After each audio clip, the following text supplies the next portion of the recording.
And that's how the episode starts. How the hell are you doing, boys? We're live. What up, gang? Hey. What the fuck's going on? Welcome to Real Men How's it Talk go? Shit. This is the best goddamn show that nobody's ever discovered yet. We are with Josh and Myth. Our guest this week ended up having to reschedule for Wednesday, so we're going to pre-record that. That'll end up going up on the February the 13th, I believe, as a pre-recorded live stream for everybody that's out here just chilling out and hanging out. But we are brought to you guys by Toner. Let me see if that's a mid-roll or a pre-roll, because I'm retarded and didn't even check that first. I'm ready So how to the hell go. have you guys been? What? Very good. Doing great, man. Same as always. Just been chilling. You've been on the RuneScape grind, haven't you, Josh? I've been playing a lot of RuneScape again lately. Yes, I have. So, what would you compare yourself to in like levels of RuneScape? Like, are you like semi-pro? Like, you just like a I guess, is there like skill levels like that? Oh yeah. Yeah, there are different bosses that take varying degrees of skill, and some of them have to be fought alone. Like, for example, what is regarded as the toughest solo boss and encounter, the Inferno, I have not completed. Some of the other in-game content and bosses that you do in groups that I have done. So I'm pretty far along. My Iron Man, I'm not allowed to trade with other people, and I do have a lot of the best gear and rarest drops in the game on there. Very, very valuable, very, very high built-up Iron Man. But I'm definitely not a god tier monster fighter, PVMer as we call it. I'm good, but I'm not great. It's a pre-roll, boys, so we got to read that out. All right now? Yeah. All right, let's do it. Because we were going to tell you guys, everybody watching at home, that as internet entertainers, we are often asked about entry-level microphones that are sturdy enough to give you an introduction to your new hobby, while also giving crystal clear tones and a perfectly balanced mid-range, as you can tell. Allow us to introduce to you Toner Microphones, who were kind enough to sponsor the podcast and give you the gift of hearing their tones right this second, because they gave all three of us new microphones. You can get the exact same box set that we did, complete with a boom arm, a shock mount, a custom toner pop filter, and a MIDI to USB cable. Yes, that's right. This is a USB microphone. Its drivers instantly install and make this setup completely plug and play. Go ahead and grab your own toner starter pack using the link in the description below, and you will get $20 off now. We promise that you will not find a better deal in the beginner market of audio recording and streaming. And thank you again to Toner for sponsoring the podcast. Seriously, when I pulled this thing out of the box and I hooked it up, I just plugged it in. And I didn't even have to close the program that I was using my microphone in. I just switched the input over. It was instantly plug and play. Incredibly convenient. And as you can tell, great sound quality at an unbeatable price.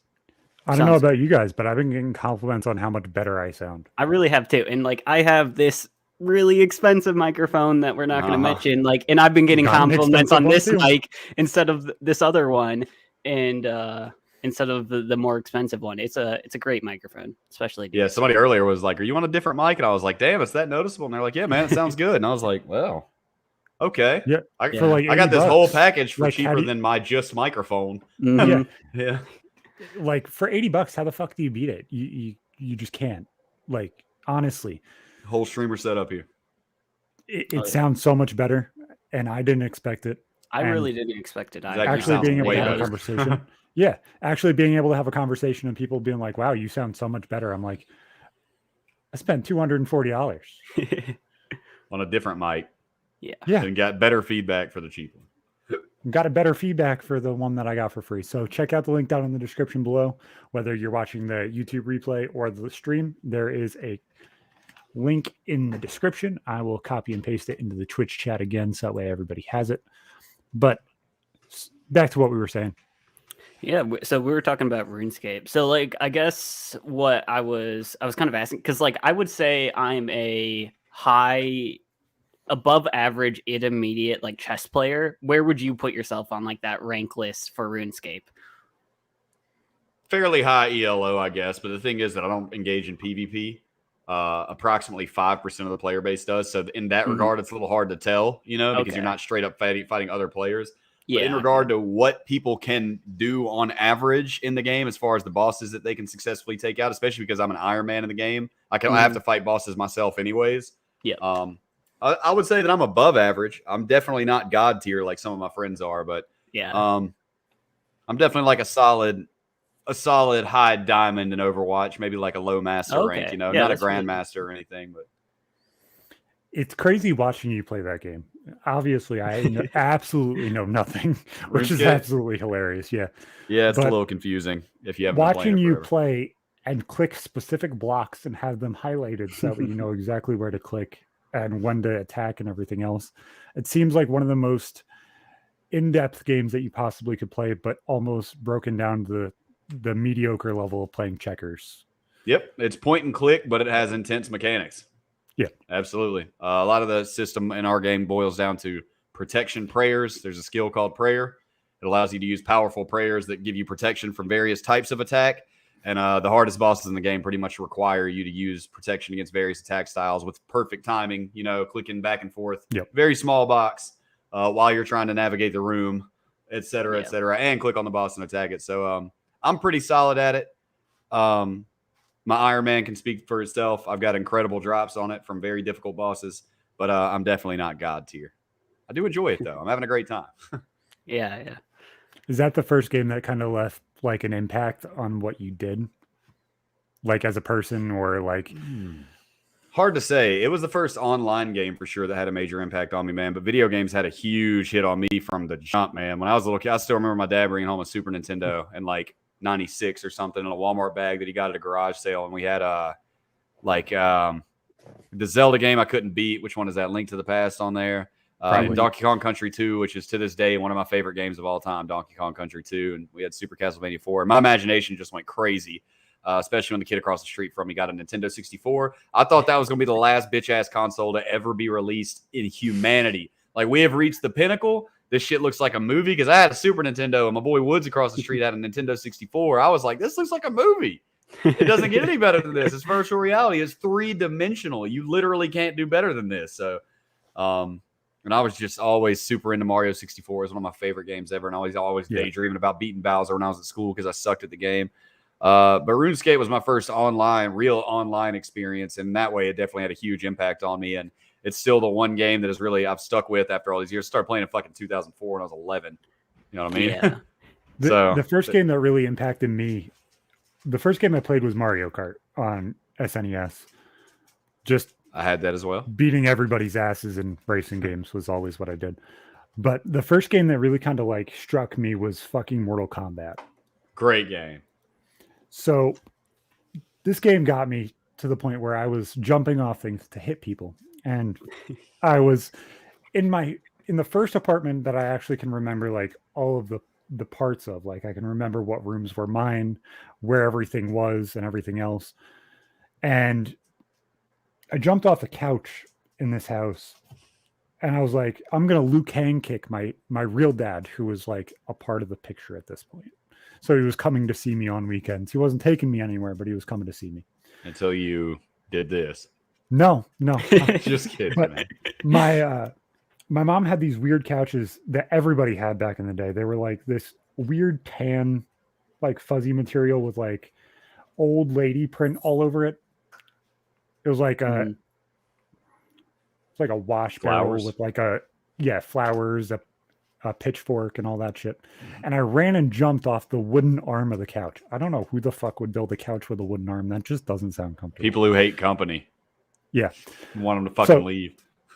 Ran and jumped off the couch and tried to Liu Kang kick my dad and do a front flip. And it didn't fucking work. Nah. I smacked his knee Probably and bashed not. my face right off his fucking knee. Oh, shit. Bro. My front teeth went through my fucking lip. Ooh. Oh my God. And I was not very fucking happy that day. But that was the first like coincidental thing that I'm not Liu Kang, I'm Zach. I was 3.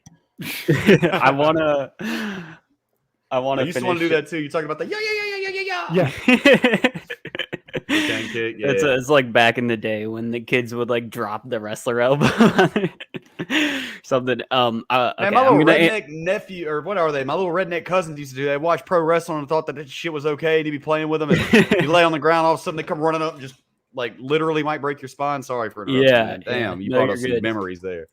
I wanna go back to childhood injuries, but I want to answer your question first. So I think the most influential, I can't even remember my first game because I grew up and like video games were already a big thing for a lot of people. So it probably had to been like Crash or like one of those games that I played at like my cousin's house. But I think the most impactful game had to have been Black Ops 2. That's like really what formed like my friend, like my sense of humor and my like the people I hang around and kind of more of my identity than any other game, just from like that era.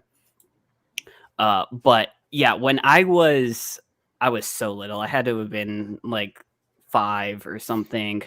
I was carrying out I think it was a book for some reason at my old parents' house, and I went like we had 2 sets of doors. There was like a little room before you entered the house, and yeah.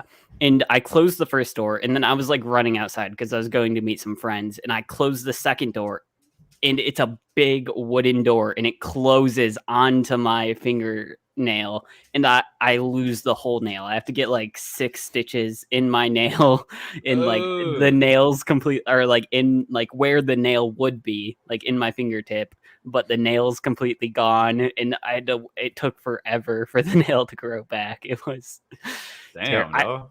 I had stitches a lot growing up. I had stitches like 7 times in my hand, in my eyebrow, which was the first time I had stitches. Is my sister tried to pick me up, but I couldn't stand yet. And she picked me up by my legs, and I just flopped over onto a coffee table. You were a baby, I guess, since you couldn't walk? Yeah. I've never had stitches. I've broken everything. Sorry. I had 1 stitch. And I closed up the porthole for my drain that they had for my chest. Everything else was glue or just held back together. My daughter had a really, really fucked up injury as her first one. Our apartment was like an X. So it was living room, dining room, kitchen, and then it was the 2 bedrooms. So like an X with like a little hallway that kind of connected all of them. She was running around with this fucking dump truck, racing my son around the house, just running around in circles. And she hit, the borders in between rooms, they're like little metal strips of like shitty apartments and stuff. Yeah. She hit the fucking metal strip, like running as fast as she could, and like lost her footing. And she was pressing down on this fucking dump truck, and her hands split. And just hands to the carpet. And then elbow into the wall. So I'm like, fuck. I'm like, okay, sit down. You're going to sit down for a little bit. Yeah. And about 20 minutes goes by. She's still fucking screaming. I'm like, fuck. Your arm's not even swollen. You're probably okay. You're probably okay. You're just saying it hurts. I understand it hurts. Whatever.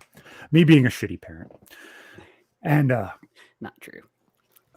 I call my mom over, and she's like, because my mom's a nurse, she's like, she looks fine. Like, it doesn't look like it's broken. She looks like she's okay.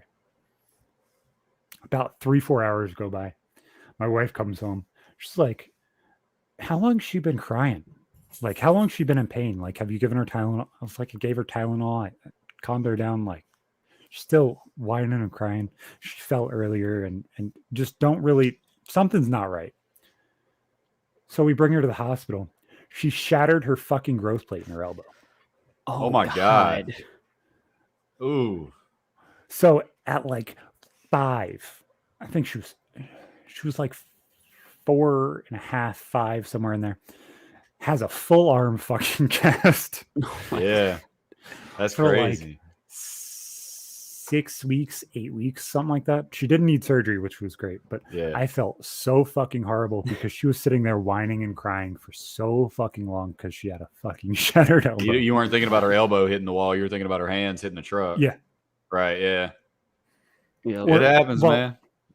When I broke my wrist, I put my hands down. So I was like checking wrists, checking biceps. I was like, okay, did you fracture something there? The elbow you wouldn't expect from a fall. Mm-hmm. Yeah.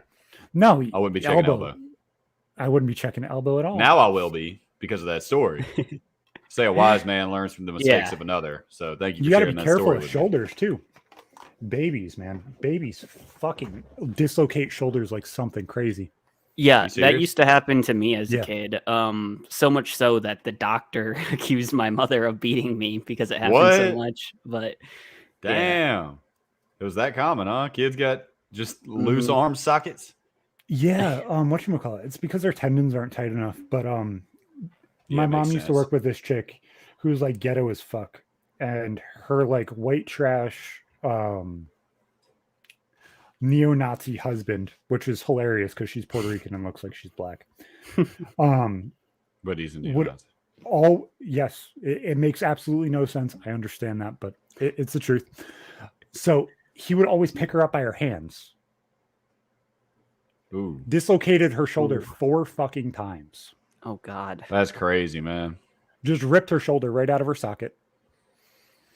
They had CPS called on them like 60 fucking times because of that shit. But Accidents happen, shoulders, but that's ridiculous. Once I could see happen in an accident, but they had once to you go to know, the you hospital know. to have it put back in. Like, wouldn't you think after that time you would be like, okay, it kind of makes sense. Yeah, Shoulders let's pop not out pick every them up by now the and then. hands and just snatch them up Yeah. like that. Yeah, you would think so. He was an asshole though. He tried sleeping with my wife. He tried. He offered to shoot me while I was working. Oh. Well, damn, dog.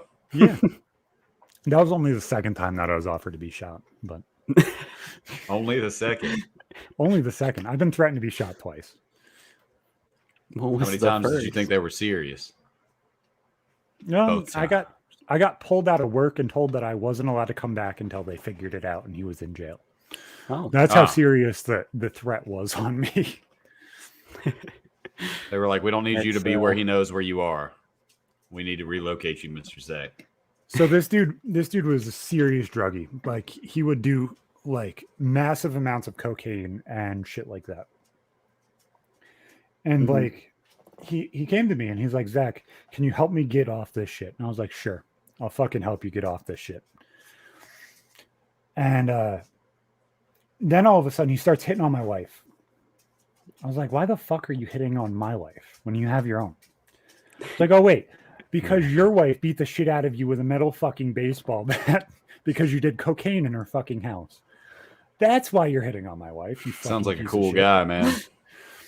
Sounds like a Chad. Yeah, exactly. So he More like an fucking Adolf. he gets the shit beat out of him by a metal fucking baseball bat. And he goes to live at his mother's house that was right up the road from us. I'm like, about 2 weeks later, I go off on him, say, it's sad when the only thing you do in life is complain about needing alcohol, painkillers, and cocaine.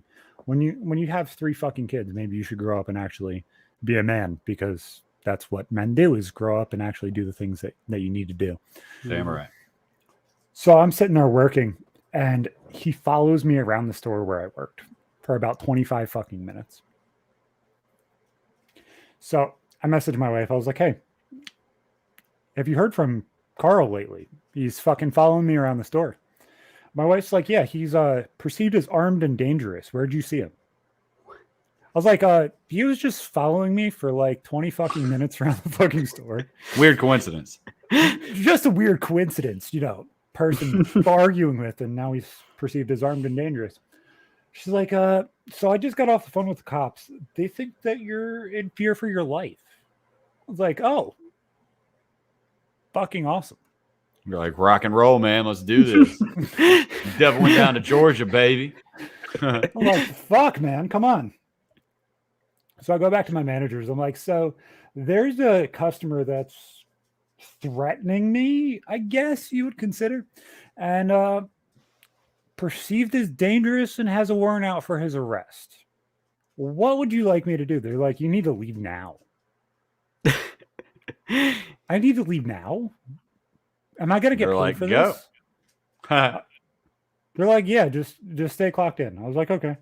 I'm not fucking clocking out. I'm just going to leave then. So my wife was already there. She's like, yeah, I've been sitting here waiting for you to be told to leave. So we get back to my parents' house, and they're like, yeah, he was arrested 15 minutes after you guys left. And he ended up doing, I think it was like 6.5 months for possession of a deadly weapon. Interesting. Normally, if you get caught with guns and drugs at the same place and time, it's like 5 years. He must have ratted on somebody, or it was just a state charge. Could have just been a state charge as well. It probably was just a state charge. Most of the time, the feds like to pick up gun charges because if the gun and the bullets weren't both made in the state that you're in, technically the feds can get it. Ain't that some bullshit? That is some real bullshit. Especially in New York, where everything's fucking just brought in here unless it's Remington. Yeah. Yep, exactly. It's a loophole. Oh, well, this wouldn't be federal, but it turns out that you got caught with a gun that was made in Florida and you're in Mississippi. Guess what, baby? 30 years for you because the feds got it. About like 6 months before that, his wife's brother was shot by the cops in New York City. Oh. Good grief. Did he die? It's a great family. Yeah, a really, really fucked up family. They offered me to have a hit taken out on one of my ex-girlfriends. That was fun. That's classy. Yeah. Well, they were part of the Latin Kings, so they thought it was like a thing that they could do was just like take hits out on people. And I was like, oh, fuck. Oh, nice. That sounds like lots of fun. Oh, God. Met a lot of those guys when I was locked up, the LKs. Yeah. Largely Hispanic gang from what I saw. Well, that would make sense. The Latin Kings. I really don't think there's very many Latin Kings like me. Although both of my kids are technically, well, all three of my kids are technically Latinos. So technically, what do they put on their form at school when they're taking tests? White, but Hispanic. Oh, yeah. My wife is as white as Josh is, but also quarter Puerto Rican. Interesting.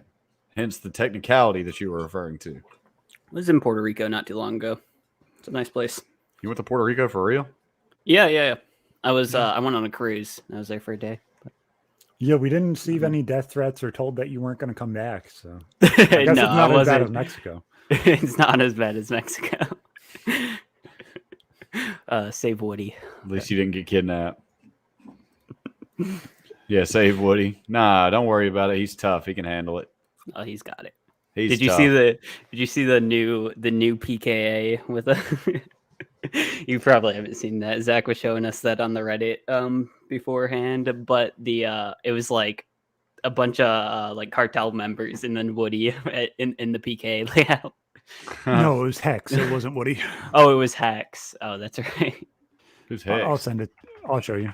It's a member of Optic Gaming, which is a YouTube channel that turned into a competitive gaming team. I'll send it in the private chat so we get a giggle out of it. I thought it was funny. Boys, I got bad news. What's the bad news? Harley doesn't know what RMTS means. Oh, no. Real men talk shit. Does Harley want to jump on? I don't think he does right now, but he messaged me back on Twitter and said, "What's RMTS? LOL." He probably just doesn't know the acronym. He's been on. Yeah. No, he hasn't been on. No, he hasn't been on. I would assume that it's the talked to acronym. Yes, only negotiate with this terrorist, Josh. Sorry, that was a chat comment. That was negotiate funny with when you were terrorists. saying that on the show. I'm the only terrorist that gets to negotiate, okay? Great show, by the way. Yeah. So congratulations on your PKA. Yeah, Zach's coming out. Every PK that Zach gets guest for is a fucking killer. Been banging. I'm really excited to talk more to Wendigoon on here as well. I think it's going to be a good time. I really am too. I think. Do you have any conspiracy theories that pique your interest, Josh? Nah, but I'm gonna check his channel out and see if I can come to him with some good questions. Yeah, I never really give very much mind to conspiracy theories. I think I find them so entertaining just to listen to crazy people what they think about and like that's about as far as it goes for me. It's like, how deluded is this person? Let me find out just how far gone they are. Oh, blah blah blah. Something. The moon is a hologram. Okay, they're definitely 100% gone. Birds are spies, and the government can control your brain if you get vaccinated. Like, okay, this is 4 IQ people. You know, I just lump them all together. It's weird when it's higher IQ stuff, like stuff that actually genuinely makes sense, like the JFK I agree. What I was assassination. referring to was the crazy ones, but Oh yeah. Wendigoon's new video on the MLK assassination as well. I know you guys covered that on the podcast. A little yeah, I bit. learned a lot from him talking about that. I did not know any of that shit. That's crazy. It's pretty crazy. I really got to go watch this video on that. So, chat, make sure you guys check out Wendigoon on YouTube to see what we're talking about here. Yeah, that's actually what I started out doing on YouTube, which is funny, which is why me and Wendigoon get along so well, is I actually started out doing conspiracy theories and stuff like that and just like exploring thought and trying to see like what made sense, except I did it over Call of Duty gameplay, which is fucking hilarious and cringe. I wonder you had overt flow on here. Yep. Exactly. Got to start out somewhere, right? Man of your own heart. Just talking over Call of Duty gameplay, telling stories and trying to explore some thought. I just did my first ever quote unquote react content. Yeah, I saw that. It was a good video. It was fucking hilarious. Thanks, man. The Island Boys. I'm an island boy. I just pretty much just sat there and roasted them is basically all that I did. I was waiting for the song to start and then it never really started. I was really confused. Yeah, it's not really a song. No, it's not. Yeah. It's some strange syllables cobbled together that don't really make a lot of fucking sense. At least in my opinion. I wonder if there's lyrics available on Google. There might That's be. a good Oh, question. see I if you hope can get so. the genius lyrics that break down the in-depth explanation. I was of thinking that about doing a song, misheard all the lyrics meaning. video. Y'all remember That those? would The be old funny. misheard lyrics videos? Those were great. Yeah. Like how he said, like, So- a poo, I'm staining. I don't think that's really what he So- said, but it sounds like it. The lyrics that you were confused by was K cool K soul kua y'all. Is that French? I have no fucking idea. There's no way that's any. but that is the lyrics that you're confused. That's just onomatopoeia for the noises he made, is what that is. That's not lyrics, that's onomatopoeia. The one that really confuses me that I absolutely don't understand at all is like a wug woman trying to make it to the top. What the fuck is a wug woman? I don't know, man. I don't know anything that those guys talk No about. idea. I was thoroughly convinced. I don't they think were I want to speaking meet English. one though. I don't. No, I don't want to be anywhere near. I don't want to catch their stupid. Those guys, I can smell them when I see a video of those motherfuckers. What They smell type like of Newports and regret. rappers even are they? Are they considered mumble rappers? Are they? I don't think that's trap what they're rap? supposed to be. I think they're supposed to be just dead serious ass thug ass hood Gucci Mane style gangster rappers. So You know, it's the new word for white thug. Oh, what is Island Boy? No, No. wug. wug. Oh, a The wug wug woman. girl. Yeah. Yeah, Wug. it's the new word White for something this. gangster. I don't know if this is even available to be said anymore, Oh, especially on okay. Twitch. Yeah. But That makes sense, I Oh, guess. It's similar to that word, I guess. it's the new PC version of that word, which Oh, is okay. a wug woman, a white thug woman. Okay, then. I'm good. I'm gonna take I a don't hard want a white motherfucking pass thug on that. woman. I'm gonna pump that e-brake and take a hard motherfucking left turn. You can miss me with all that shit. I don't want anything to do with any of them. Dudes are fucking clowns as far as I'm concerned. They look like it too. They're making a lot more money than me right now. I bet I can say that much. But this is yet another one of the things that deters me from TikTok. Is things like that become a thing. So we blew up on TikTok in the past 2 days. We've been Like, doing by well our on TikTok. standards? Yeah. We I almost started to hit make one 2K the other on night and I video. couldn't figure it out, so I gave up. Should have messaged We you. almost hit 2K on a video, which was nice. So everybody go check out the Real Men Talk Shit on TikTok. Was it the clickbaity one? It's Yeah, it was the the Ghost clickbait Rider one. one. Yeah. Yeah, We're learning. We're learning. we're learning. We're We're getting evolving. there. Next Which thing I you thought know, was, million followers. yeah, I thought it was insane. So I sent a picture to Overflow. He said, "Congratulations." I'm doing some work here, I guess. Doing some Yeah. good work. Well done, man. Yeah, Yeah, I was we gonna make did a that, video so we about did my good. case a little bit, but I just had a lot of trouble figuring it out, so I just gave up. Mm. All you, I tried not having selecting anybody green else do screen it. or background or something, and tried to put a video for the background, and it just wasn't working. It wouldn't show me. Oh, I can always help you with stuff like that. It might be your lighting because you Do might I need more lighting? Yeah, Mhm. Okay, that might be. because you what it kind of was. blend in with your background because you were in like the dark shirt and then the dark background. It was a couple You'll days just ago, be but there's a ahead. pretty good chance I had a black shirt on then too. Yeah. If Josh isn't wearing black, you get confused because then you think he's happy. It's like me in the gray shirts. I'm always wearing a gray shirt. I've been wearing black shirts since I was in like middle school. My mom actually, whenever I was in 7th grade, got mad at me because it was when I was emerging as a bad kid, and she told me I was only allowed to wear black shirts every other day. She had to intervene in my emo. I've had this dress style since middle school. I've been wearing gray shirts and like jeans and shorts for like t-shirts and jeans for me. It always has been. Yeah. So I'm the exact same way. Did any of you guys go to the store called Steve & Barry's? I've never even heard of it. Yeah. It was a chain for a little bit that had funny t-shirts and clothing and stuff like that. Okay. So I ended up getting this shirt for 7th grade, and it was a green shirt, and it said green shirts are for pimps. And I got another shirt that was green that said, "This is my lucky shirt," and it had white splatters all over it. I might recreate this shirt because I think it's fucking hilarious. Oh, it's pretty funny. So I wore these shirts to school. Oh, good.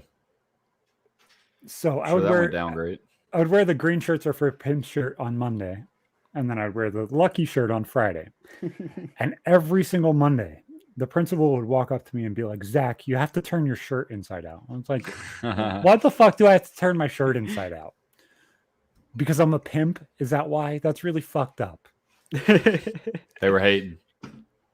They were hating. Player hating, bro. That's what it was. Dress codes are so. Why can't you wear hats in school?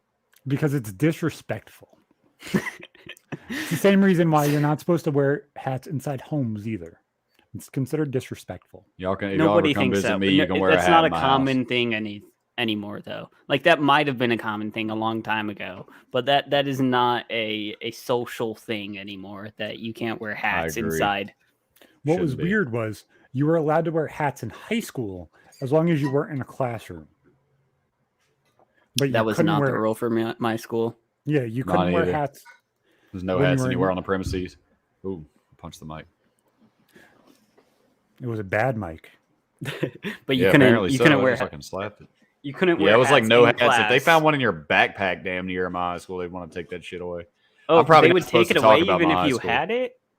I think that they did. The stricter teachers would. I think that it was hot contraband at my high school. We could have hats, but we couldn't have them on. And like some teachers were cool with it. Like usually it was like one or two like hall monitors that everyone hated that wouldn't let you wear a hat, you know. But other than that, like it wasn't a big deal. But that's such a stupid rule and super outdated, I think. What are some other like stupid laws or rules? Etiquette. Elbows on the table when you're eating. Yeah, that's another one. I always thought that was fucking ignorant personally. I don't know why it's supposed to be rude. I don't know why it's that rude either, unless you're like packed in, I guess. But what I don't fucking understand is elbows on the table 100%. But when people are talking and having a conversation while they're eating, there's always that one person that gets picky and bitches when somebody takes a bite of something and then gets asked a question. Oh, would they get mad that they were asked a question? No, they were mad. Somebody's talking with their mouth full. Oh. Yeah. Talking while they're chewing their food. It's not rude to answer the fucking question. It's rude not to answer the question. That Especially is more important than talking with my. If it's like a short answer. Yeah, exactly. Mm-hmm. Especially because I'm a fucking mouth reader. You don't have to trip about somebody saying with some mashed potatoes in their mouth. It ain't that big of a damn deal. Exactly. I don't know if everybody did this, but I couldn't breathe out of my nose up until I was like 18. All right, it's Harley all over again, isn't it? Yeah. Like I or was that Isaiah actually that said that? I think it was Wendigoon actually. Maybe. But, like I had problems breathing out of my nose, so like I just always talked with my mouth open. I always breathed with my mouth, so it was like, "Fuck! How the hell am I supposed to?" Right away. Mouth breather. Yeah. No, I still breathe out of my mouth. You can't tell because I'm used to doing it, but it's just like ventriloquism. It's weird for breathing. Yeah. It's actually not good to breathe out of your mouth all the time. Like your nose has like your sinuses and everything that pass through. And when you breathe through your nose, you're getting more oxygen content per breath. It's way more like efficient. I know that sounds stupid when talking about breathing, but it's better for your brain. Like there's a reason mouth breather is a name. Yeah. Well, I used to get sinus infections all the fucking time. Mm-hmm. So like I had this one really, really bad sinus infection. I ended up staying home from school. I had this binder worth of games that had like 85, 90 games in it. I bent over to grab my fucking game binder to change the game that I was playing on PlayStation. And I fucking passed out because of how bad the fucking sinus infection was. I bashed my head off I the fucking hate sinus table and infections everything. are so bad. Like it's one of the worst Brutal. things to be sick with. It hurts like just terribly. Ear infections too. If you have a really bad ear infection, like those suck as well. Yeah. I haven't had an ear infection in a hot minute. I almost forgot about those, but you're absolutely right. It's brutal. It's like walking around with a fucking hot ice pick in your ear all day. Yeah. That shit sucks. Sinus infections are fucking horrible. I'm so happy that I have like the immune system of a fucking bull and I never fucking get sick anymore. Yeah, I used to get those a lot as a kid too. Teenage years, I was sick all the fucking time. Now all of a sudden I'm never sick and it feels fucking fantastic. I'll get sick once a year and then I'll be fine. Yeah. I got sick not long ago, like just a few weeks ago. Yeah, you were dead for like 2 weeks. That shit sucked, dude. That kicked my whole family's ass. We all got sick. My mom, my daughter, my wife, my in-laws, we all got sick. Holy shit. Yeah. Yeah. My wife has COVID right now. And for the first time in like 2 weeks, I saw her today because she had to drop off the mail that was in the car. And like, it was the craziest fucking thing. She's like, don't come near me. I'm still positive. I'm like, it fucking sucks. I love you. Yeah. Like, can you just cover your mouth? Please? Works like that, right? Exactly. Yeah, that would drive me insane. I would hate I don't like not seeing Karis for a day, you know? So Yeah. that sucks. Yeah. If I had COVID, I know that crazy. you'd be getting it too. I don't even know if we'd be trying. It's pretty cool. So you didn't get it, huh? Y'all caught it early enough for her to quarantine? There's other circumstances going on, but okay, I feel you. Yeah. You did get pretty lucky though. None of your kids got it either. Right?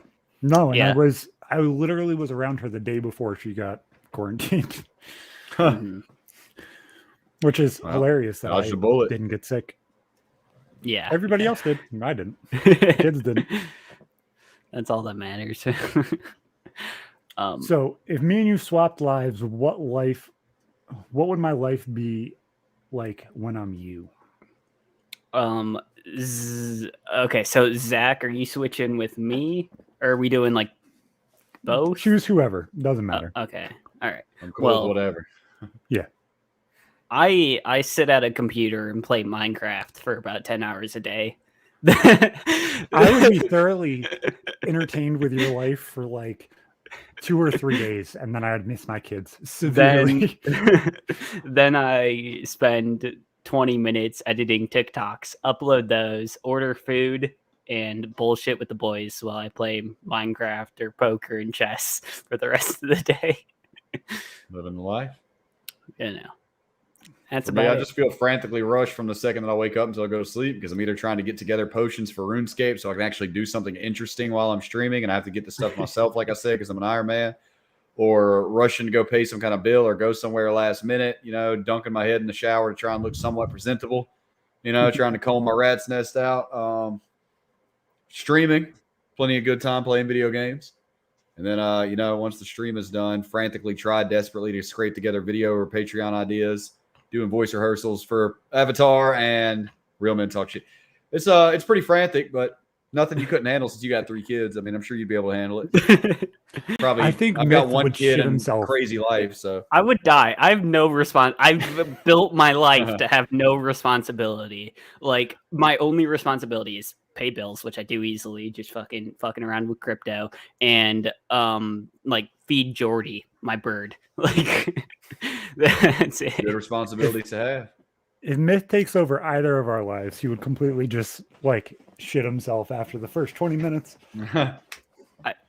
Kids alone is a big deal. I wasn't prepared when I came home from the hospital with a newborn baby. I had no idea what I was in for, man. It's crazier than I would have guessed. But it's wonderful.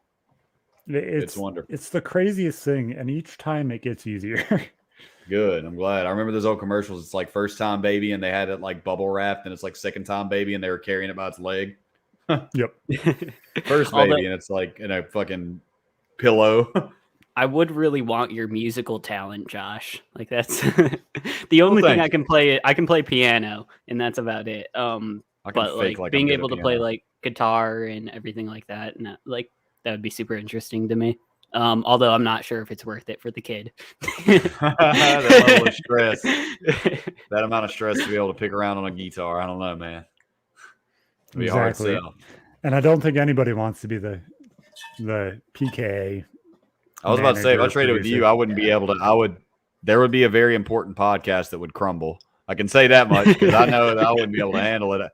They would have a guest on that's like Bill the Garbage Man or some shit. If I was traded with Zach, they'd have on like Frank from Best Buy up the road is this week's guest. Like, what do you do, Frank? Fucking work at Best Buy and fucking watch porn. What do you do? You know? Oh, okay, good guess, Josh. Zach, you did great. All right, this week's guest, Josh Ray Paul, William again. Johnson's mailman's cousins, babies, new neighbors, babysitter is going to be the guest this week, guys. It's awesome. 2 houses down the road. Yeah, it lives 3 houses down. 3 houses down the road. Lives down the street from Jennifer Aniston's third cousin's best friend's mailman. They're neighbors, and the neighbor is our guest. So let's find out what that life is like. So like growing up in Wisconsin. My life was like last week when I had all 3 kids home every single day of the week, and I had to find guests. Man, Homeschooling, like I said, it would have been Bill on the show. I would have had some Bill ass dude on the show. It would have been old Bill or Jeff or something. The most recent homeless person. Yeah, there's a homeless dude that posts up right outside my house. I got a great guest. I'll be right back. This is his spot. He's been there since we moved here months ago. And so, I mean, I got a great guest. Today's apparently his 60th birthday, according to today's sign. So maybe I should have grabbed that guy for tonight. He's got a really nice bike. Whole bunch of homeschooling that I had to do last week, and I possibly made the best painkiller already episode of all time. So I think that's pretty impressive.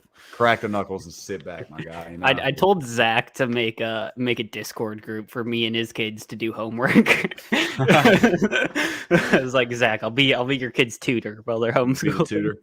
Help them out with the math a little bit. Because Zach's probably like me and failing at the math. I'm slacking in the math department. Math's not bad. Social studies isn't bad.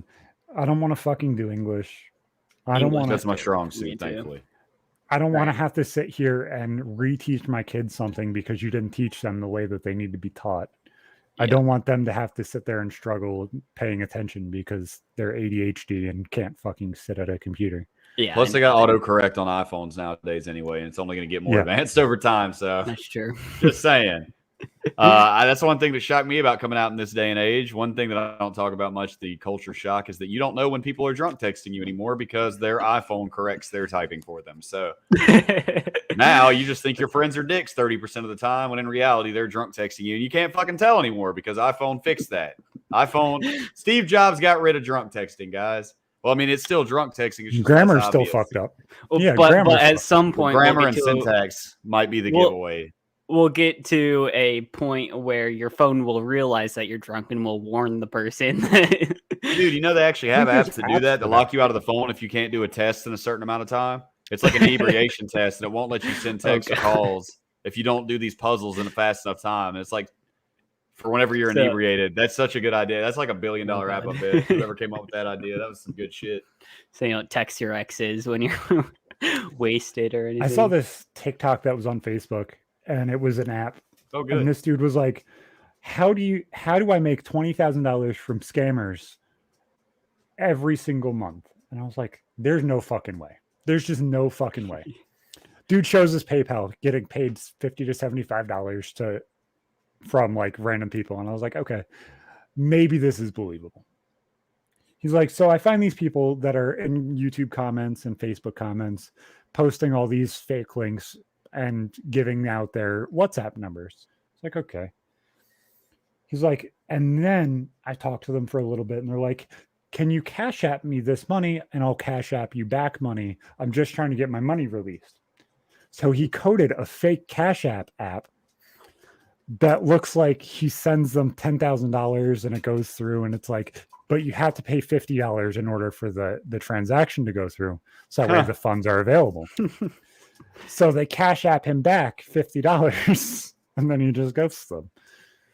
Yeah, that's I can dig it. I was like, Fuck that's 'em. fucking genius. Yeah. I mean, chaotic evil genius, but I was genius expecting this. nonetheless.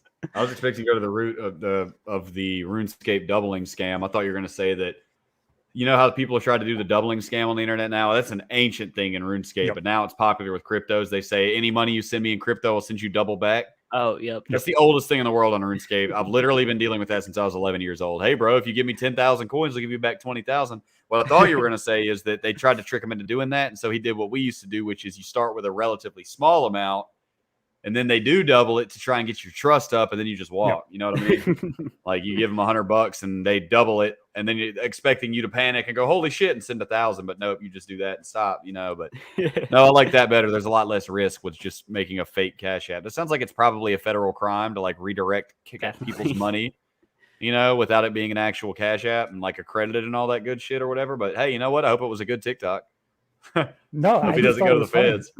I thought it was funny that he made an app that looked exactly like TikTok and not TikTok, Cash App, and then was actually able to get people to understand that he's Cash Apping them money, that they have to fucking release funds, which is fucking hilarious. Yeah.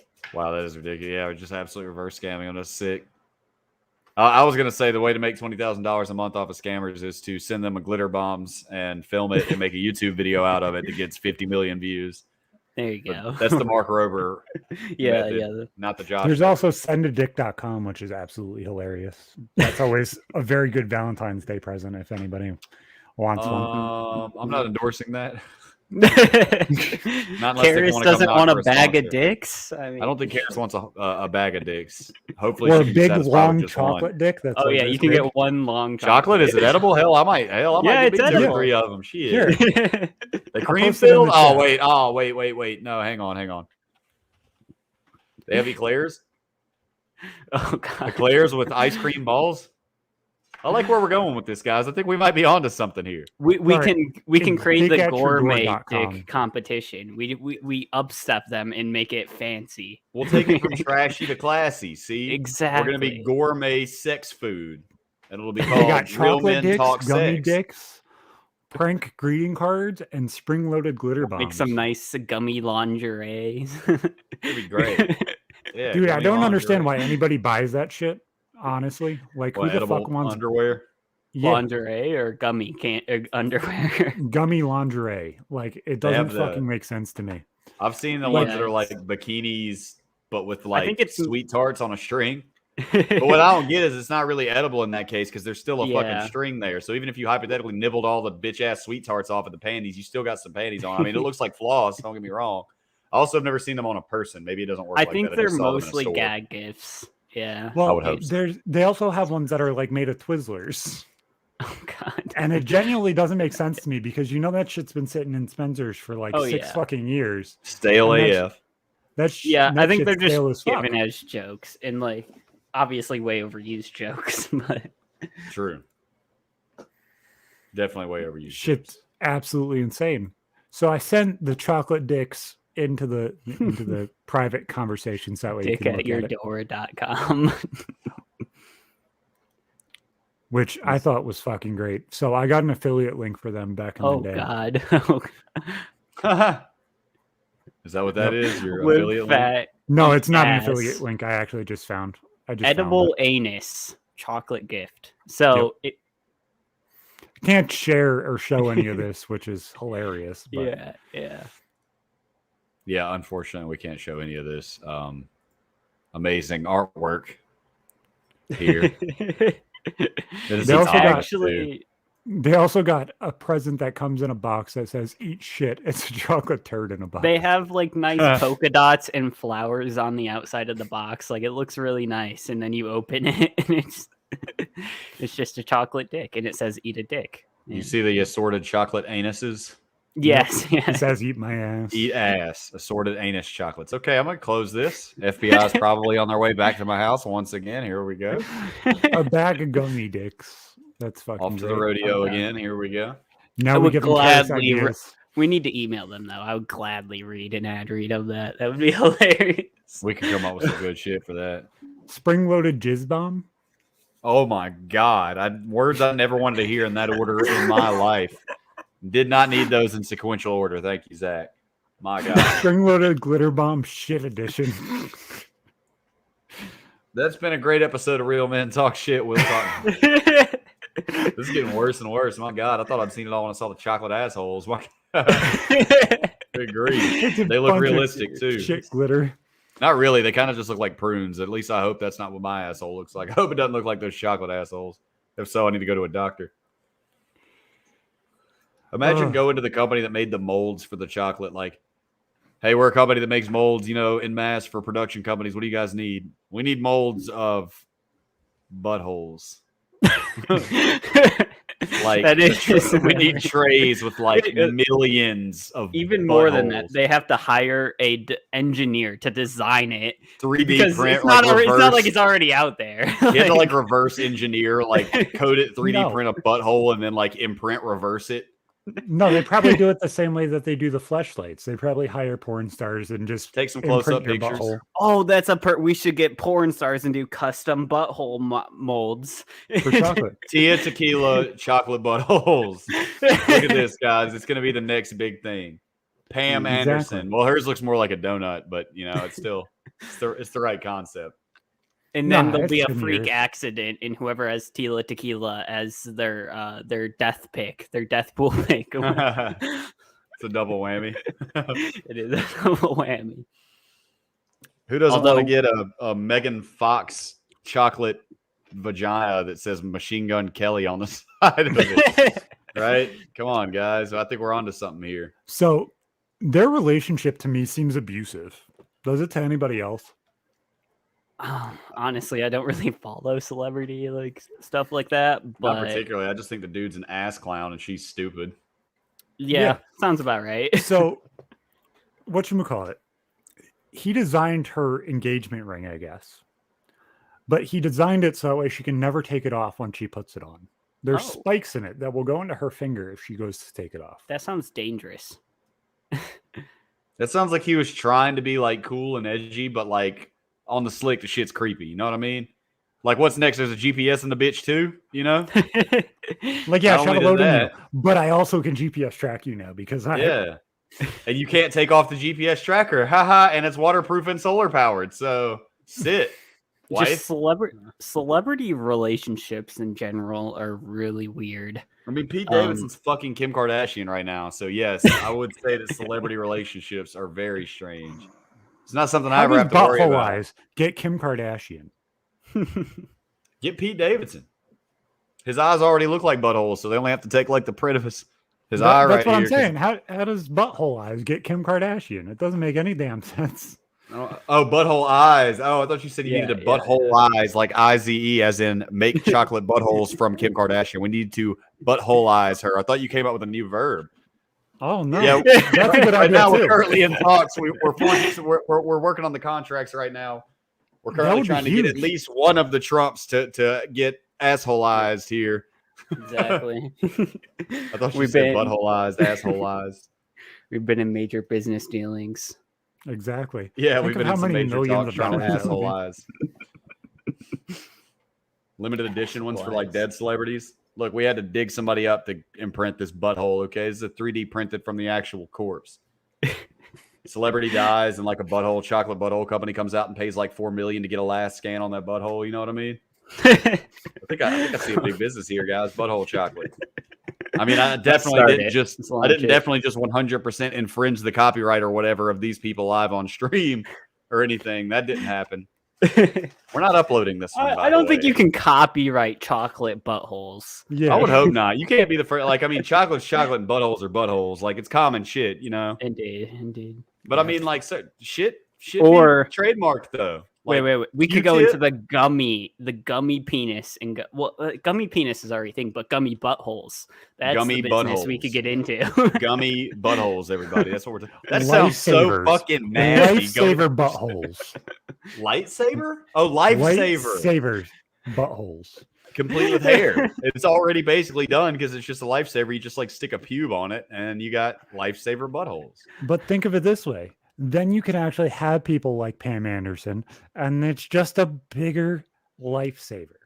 Exactly. That's why I said hers looks like a donut. Her chocolate butthole looks like a donut. Unless she has hemorrhoids, and then there will be cuts out of it, and then we have a big problem. Oh, if she's having a hemorrhoid week, you get a little bit extra for the money. You know, you get a little extra sauce, a little extra food there. There you go. I think we're onto something here, guys. I think we got this shit. We got this shit. We can do this.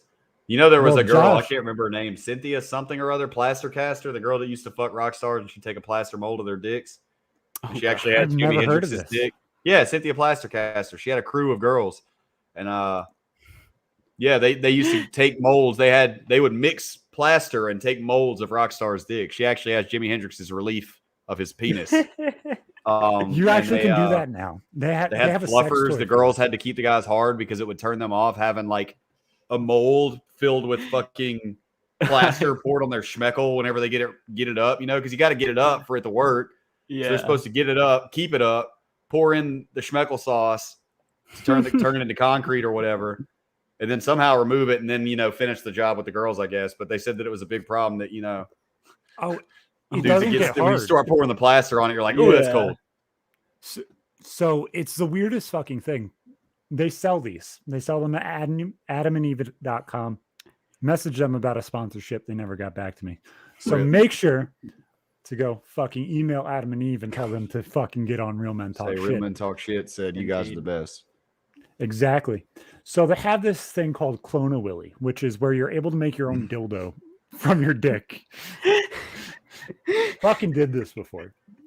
You did this? Yes, I did this. Oh my god. Oh man. So it's the weirdest fucking thing. It ruined a pair of my shorts, which is fucking horrible. I had my Nike shorts on. I was all fucking pissed off because my wife just went and fucking put the it's like silicone based. So like when it fucking goes, it just runs everywhere. Mm-hmm. And it just ran all down my shorts. So whatever you do, Josh, this could be a good fucking thing for you because you got the fucking pearl. You could sell these to the PKA people. Limited edition. Limited edition.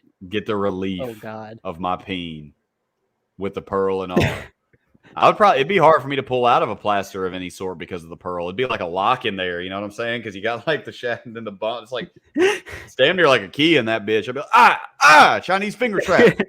Get me out of this bitch. Big old domino hanging off the sides of your dick. You're trying to pull it out and it doesn't fucking work. Oh shit, it ain't that big. Good grief.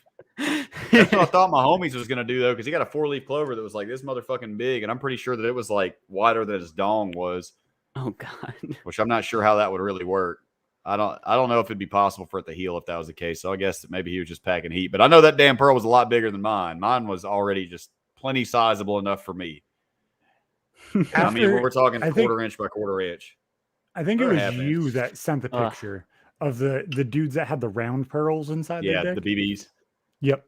And that picture fucking grossed me out. And I was like, I don't think I could ever do that. That one looks so bad, though. Those, in my opinion, look terrible. When you get a bunch of them like that and they're little balls and shit, it just looks like you got an STD.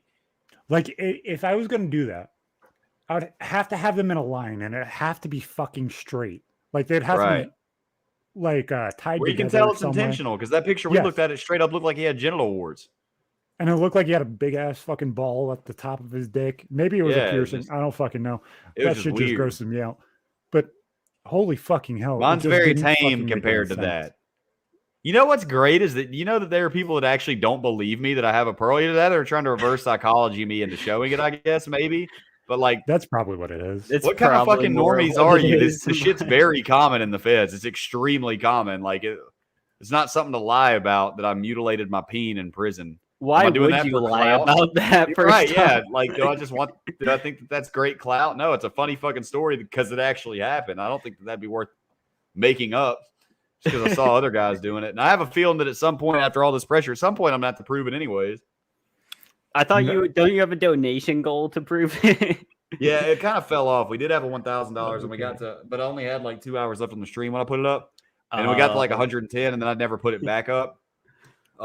Mostly because not only have we surpassed that donation goal, but nobody specifically said it was for the Peen Fund, which was kind of the loophole here. But that was the main thing. JP doesn't want to start. So people start donating towards the. I don't remember why I didn't put the donation goal back up. I think because I was going to do a 24-hour one soon. We usually do those donation goals for 24 hours, but we'll see. The Peen's probably going to come out eventually, man. There's a lot of pressure, and we'll see. Maybe I'll put the donation goal back up this week, and if we make it, then I'll reveal the Peen and do the 24-hour stream. Fuck it. JP OnlyFans. I don't know if that's the platform I would have to use or not, but I'm going to have to figure out where I'm going to do it. Yeah, because it can't be on either of my platforms, Twitch and YouTube. Yeah. It can't be on Patreon either. Really? You can't be? Really? Okay, thank you. I'll keep that in mind. Yeah, you'll probably have to do something like OnlyFans. Discord server? Or Reddit. Reddit? How Twitter? do you do it limited on Reddit, though? No, well, I guess it's a sub goal, right? So yeah, once it hits the fund, you just release it on our right. Yeah, once we hit it, if somebody finds it, somebody finds it. That's what I would do. I wonder if that's like against the rules of like the PKA subreddit because, like I said, you don't have to actually see my dick for me to show the pearl. All I have to do is open the urine flap or whatever that thing is called, and just you can see it there. You know, I mean, you can see the skin. Don't get me wrong, but you can't see width or girth or shaft. If you put it on the PKA Reddit, though, that's going straight to the top. Everyone, because you've been a guest and people know who you are. No, they would know who it was immediately. It wouldn't be very subtle. And plus, my username is the RS Felon, so that's why I said you just upload it to our dicks on your account. Is that really a thing? It probably is. Rule 34. Rule 34. If something exists, there's a porn of it. Rule 34 still stands. That's true. So I would put it on our dicks. And just whoever looks through your fucking Reddit account knows what the pearl looks like. And then they're just going to go. And whoever watches this show. Yeah. That's probably how it's going to end up going down. Is it allowed on Reddit? I don't even know. I mean, I guess it would if it's on one called Dicks, but I'm just not sure I'm trying to go to r/dicks. I just don't know if I got the dick to do that, to be honest with you. I don't think I can do that. I can't. And also, I don't know if I feel comfortable dropping my dick pic off in just an absolute ocean of random dick pics. My dick pic, I feel like it deserves better. Want to stand alone? Because I just got a feeling if that really is a thing and there's a bunch of dick pics on there or whatever, it's probably just a bunch of fucking perverts doing it for some weird fetish shit that they're on. Exactly. And I'm just over here like, yo, check this out. My dumb ass got a domino shoved in my Peter while I was in the feds in the Hooskow. You know? I don't know what platform I'd have to go to, but I probably would have to make like a free OnlyFans. Can you make a free OnlyFans? Yeah. Is that a thing? Yeah. Okay. But you have to sign up for an account. You can just post on Twitter. Twitter probably be the way to go. I don't know. It's just it's daunting because even though I'm very small and very minor, I am still an internet personality to some extent. And I know the internet, it's going to be there forever. For all eternity, my pearl is going to be on the internet. Yeah. So it's a big consideration. You're gonna blow up this. Wait, you could do the Hunter Biden thing and put like Skittles on it. I don't know if you guys saw that, but when Hunter Biden's like laptop leaked, several nudes of his leaked, and he had like several either M&Ms or Skittles, I can't remember, for reference, just resting on top. Well, that's nice. It was quite the image. But that might be a good way to measure for scale, like how everybody puts a banana next to everything for scale. Yeah, you just sit a Skittle next to the pearl. Except you do mini M&Ms and you say they're regular. You put a dime by it. It's probably about the size of a dime for size reference. Probably do that. We'll have to figure out where I could actually do it though. I don't know if I would want to. I don't know. It's just like I said, it's daunting, man. My wife decided that $1,000 would be enough for us to permanently leak a picture of partially my wang to the internet. So we'll see. And then you're like, "Fuck, babe! You didn't expect them to hit $1,000 in the first week that I said this, did you?" Exactly. Well, it was supposed to be in like a 2-day thing, which is another part of the reason I never put the goal back up because we never established the real timeline on it. But yeah, we'll see what happens this week. It's a new week. We'll see. I just got to figure out. I don't want to talk about it too much because I don't know if it's terms of service on Twitch and shit. You know what I mean? I'm not sure if you're allowed to advertise it. No, I think you're allowed to talk about sex. There's a lot of podcasts and everything that just do Twitch. There's sex podcasts that do just Twitch. It's just making sure that you're not being like, look at my dick on Twitch. Right, yeah. Cares, I can handle that part. Exactly. I'm just hoping it doesn't happen.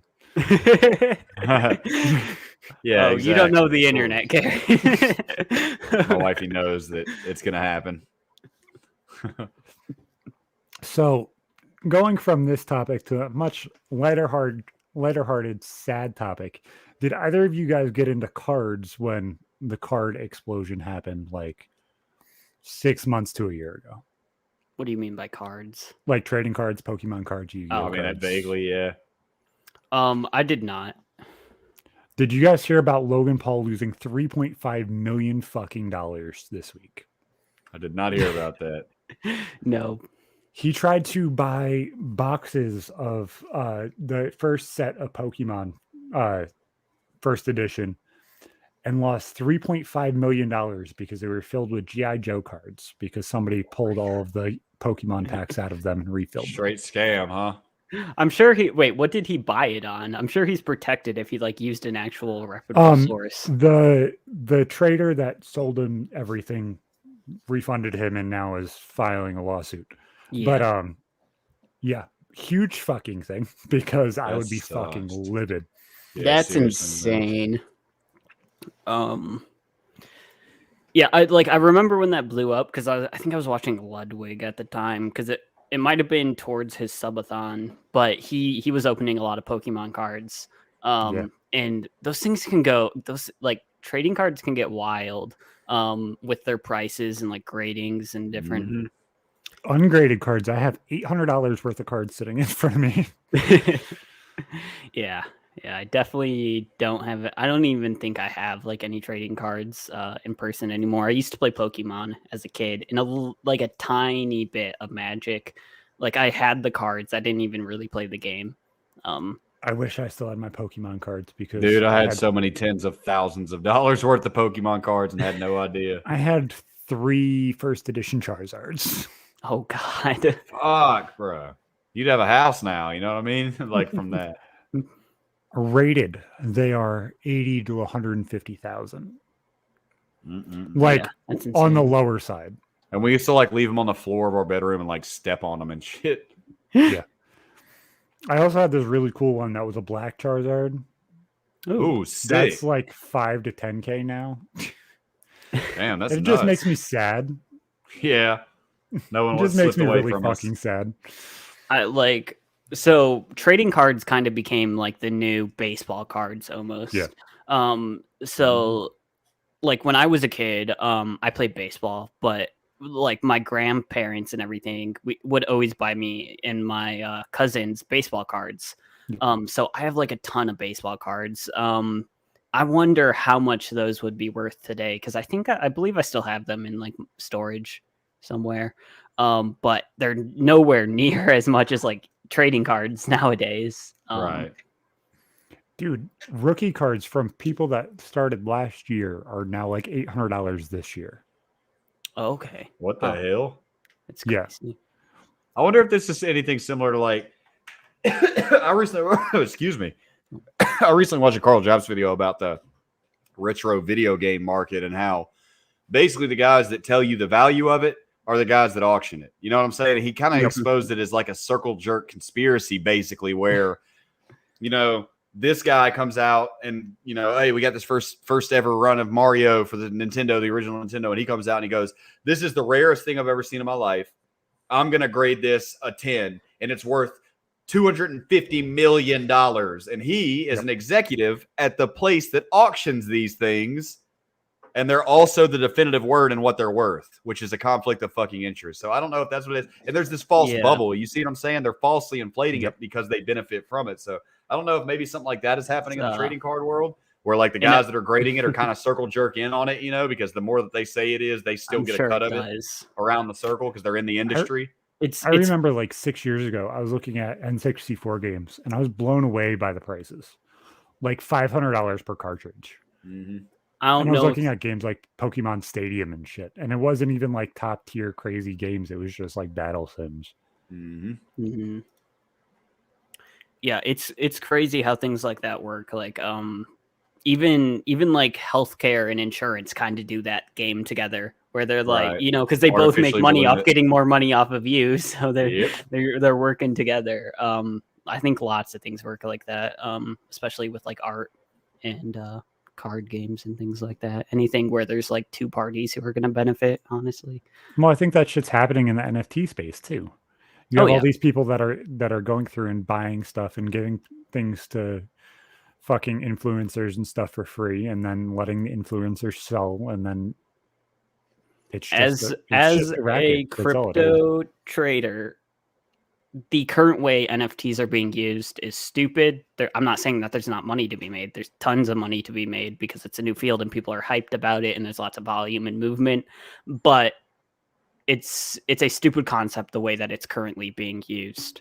But I think it will be improved upon, especially you're seeing like these new like NFT like games, the games that are incorporating them. And I think that's more where it'll take place, and especially when VR becomes more popular. It'll be interesting. It'll be games like Call of Duty that break the entire cycle. Oh yeah, definitely. It'll be buy this NFT, get something early, get this skin in this game, or get something in Warzone, and that'll be when it starts actually exploding and becoming. That's an interesting point too. That's a fist load of profit to basically produce an image and then sell it. Mm-hmm. It's for XP, which is also imaginary. Like we're selling fake numbers for fake numbers here. Yeah, you do have to pay to mint it, and you have to pay for like gas and stuff depending on like exchanges you're using. But yeah, it's pretty cheap, especially like in the most thing is if you have a big social media audience, why aren't you creating an NFT? Like you can push that, and your audience is someone's gonna buy it for more than you minted it for, at least. Like, yeah, I saw this video, and this dude was like, okay, so I have nothing, and he's like, let's just say I have $0 right now. He's like, I'm going to look around my house and find $1,000 worth of stuff, and I'm going to sell it. And then I'm going to take that $1,000 and buy $1,000 worth of NFTs that are dropping right now. And then I'm going to sell those NFTs when the marketplace becomes available. And then let's see what I get. It comes back 20 minutes, obviously 20 minutes later, a day later or whatever. He's like, so I now have $5,000. Yeah. I'm now going to go mint my own NFT and make it so that way I will go through and sell those. So I made 250 NFTs and sorry, it was like 1,000 NFTs. I'm going to sell them for $200 or $250. And he's like, now I have $250,000. I'm like, how the hell did you sell the shit? Yeah. How the hell did you sell the shit? Yeah. Yeah. Because that just blows me away.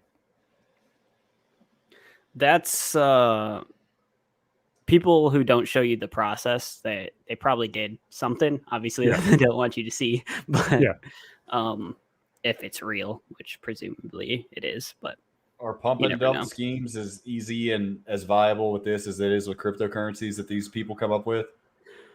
Not really with NFTs, because it's not a volatile market. Like you can trade it in between a bunch of hands and make the price go up artificially, but you're going to have to ask for, or you're going to have to pay fees in order for those transactions and everything. But it's not like a stock, which you can like all like boost at once or anything. Well, I got just this bad vibe about it. I know that it's not like this and all the time, and definitely not, especially what like you do for a living, for example, Myth. But almost every time that I hear somebody, I'm mostly referring to influencers here, say stuff like, "Oh, this NFT or this cryptocurrency that I have," I just automatically assume they're just trying to scam people, man. Were y'all aware of that Logan Paul dink doink thing? Did y'all see that? Like the iDubbbz video about that? That was some of the most blatantly obvious, illegal, horrific scam, scumbag shit I've ever seen in my life. And he was just smirking. He was just definitely Doink, it's my favorite shit coin. It's like just so obvious with it. And it was so blatant. It was written in his body language. And I mean, I don't know if I developed a skill in prison or not, but he was being dishonest, dude. You could see the sleaze bag just written on his face that he was ripping people off. And it seems like every time that I hear somebody talking about this new crypto coin that nobody's ever heard of, all they're trying to do is like get everybody to rush and buy it so the price goes up and they can dump what they have, is what I guess the motive is. Because, I don't really understand exactly how it works. I just assume that they shout it out in the hopes that everybody will rush to buy it, which will increase demand, increase the price, and then they can dump it, right? Is that definitely happens? That definitely happens. That's not a pump and dump. A pump and dump is like an organized group. I guess it technically can be considered if they set like a date and a time, but that's more of just like, abusing your power over people.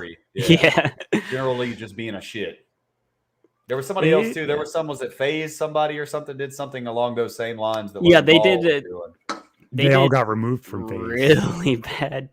Weren't they making like a Save the Child coin or something? Save the Children coin. Yeah. Oh yeah, and it was just called that, right? Just to get you to buy it.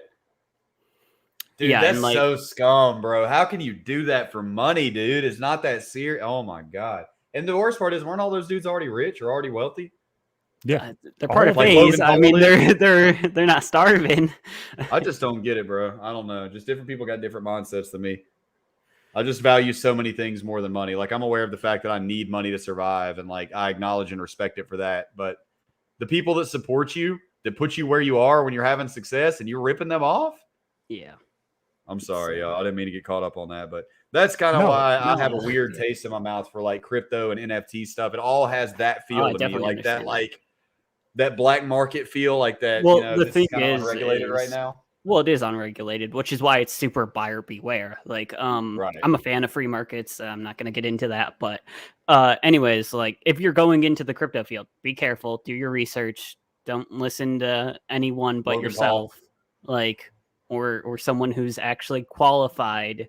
But yeah, there are lots of scams and there are lots of shady things going on into that field. I'm not afraid to say that, but there's also lots of legit things and lots of perfectly legit. I would naturally assume that if it's flourishing in the way that it is, I have no choice but to assume that there's more regular business going on than shady shit.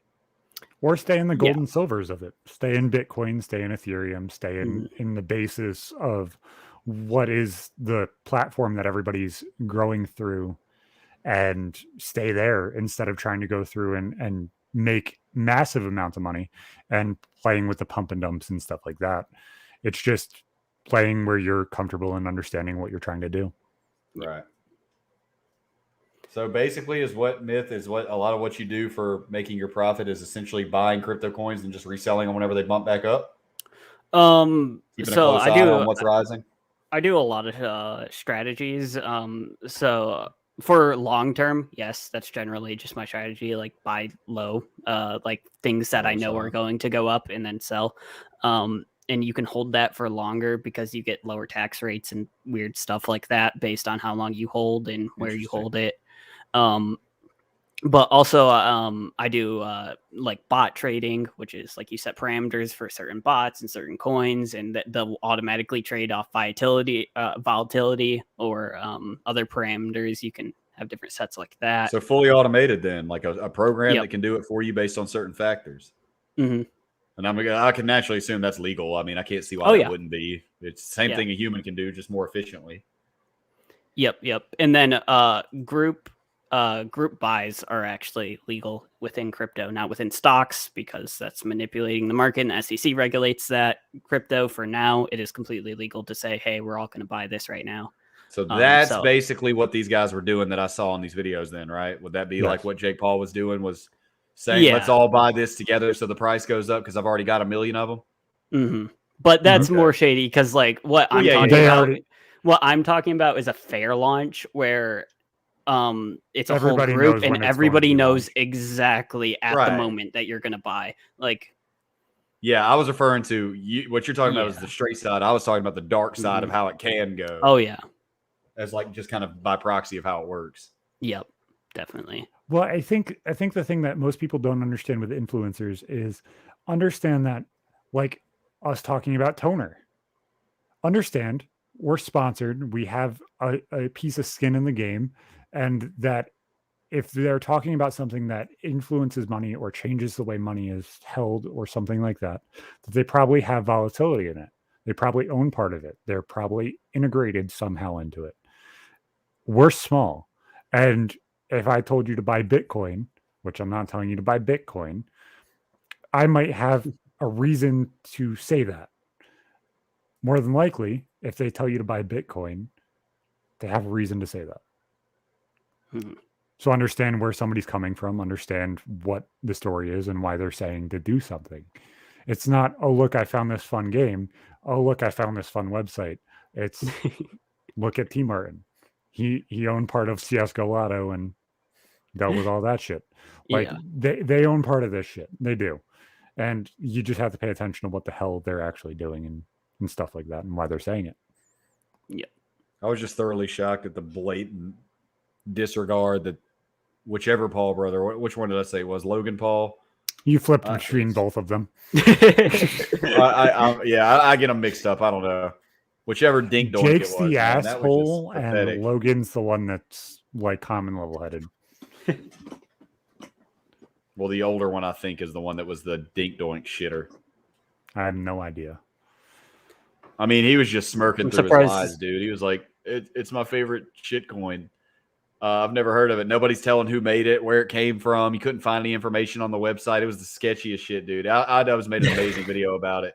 It was the shadiest shit I've ever seen in my life, and it was so obvious there was scumbag shit. He got his raspy voice, clearly drug-addicted friend, too, to do a video about it. He was like, what's up, guys? It's this guy who talks like he eats cigarette sandwiches for breakfast that hangs out with one of the Paul brothers that is clearly a bro that couldn't even hack college but was meant to be in a fraternity. And I'm saying I love Dink Doink. This shit slaps. It's fucking great. Like, it was so – and, like, it sounded like he was reading a script, too. Like, man, it was just so obvious for anybody with eyeballs to see. And I just felt like – and he clearly had great success with it. His people ate it up, went and bought it, ate the shit out of it. He probably made $1 million ripping off the people that, supported him and got him to where he was today. $1 million? That's adorable. Yeah, he probably made way more than that. He paid $1 million in taxes off of the money he made there, you know, shit. Yeah. Have you guys seen the Sam Hyde iDubbbz documentary? I don't think so. I haven't, no. Okay. We need to come back to this sometime if you guys do end up watching it. But basically, you guys know iDubbbz has kind of been switching his content from where he used to be, which is like a meme lord, to more like he's done some more serious documentaries on like YouTubers of the past, like the Dax Flame and Dax Flame, Airsoft Fatty. Thank you. But he was going to do you know who Sam Hyde is? Mm-mm. So Sam Hyde's known as like the biggest grifter on the internet. He basically just does funny stuff. Like, watch his TED Talk if you haven't. He's a funny guy. But he's iDubbbz went to go do a documentary on Sam Hyde, and Sam Hyde created this whole list. Like, they sat there for like 12 hours and just created a massive list of things to mess with iDubbbz with. So they rented some like shitty broken down building, put a big table in it, put liquor and like trash all over the place, had him come in. They were like blaring music, drinking like lean, and they were all like drunk on the job. Oh my God. iDubbbz comes in, and within like half an hour, Sam takes him down to like an abandoned railroad over under a bridge, and is like boxing with him, like sparring with him. Oh my God. It's very funny. So I think I heard something about one that iDubbbz never released. Is that the one? Yeah, that's the one that he's never released. So Sam Hyde released the footage that he had taken of that encounter. Because iDubbbz butthurt about the whole thing. Yeah, he hasn't like made any public statements, but we would assume that he's butthurt that about what Sam Hyde did. He didn't take it well. Yeah. Yeah. If he hasn't issued any public statements, he probably didn't take too kindly to that dude wasting his time like that. Probably not. But what do you expect? Like, it's Sam Hyde. He's going to be Sam Hyde. I'm just saying, if he knew from the jump that this dude is notoriously a legendary troll, then it is what it is, you know? Yeah. It happens. Shit's crazy.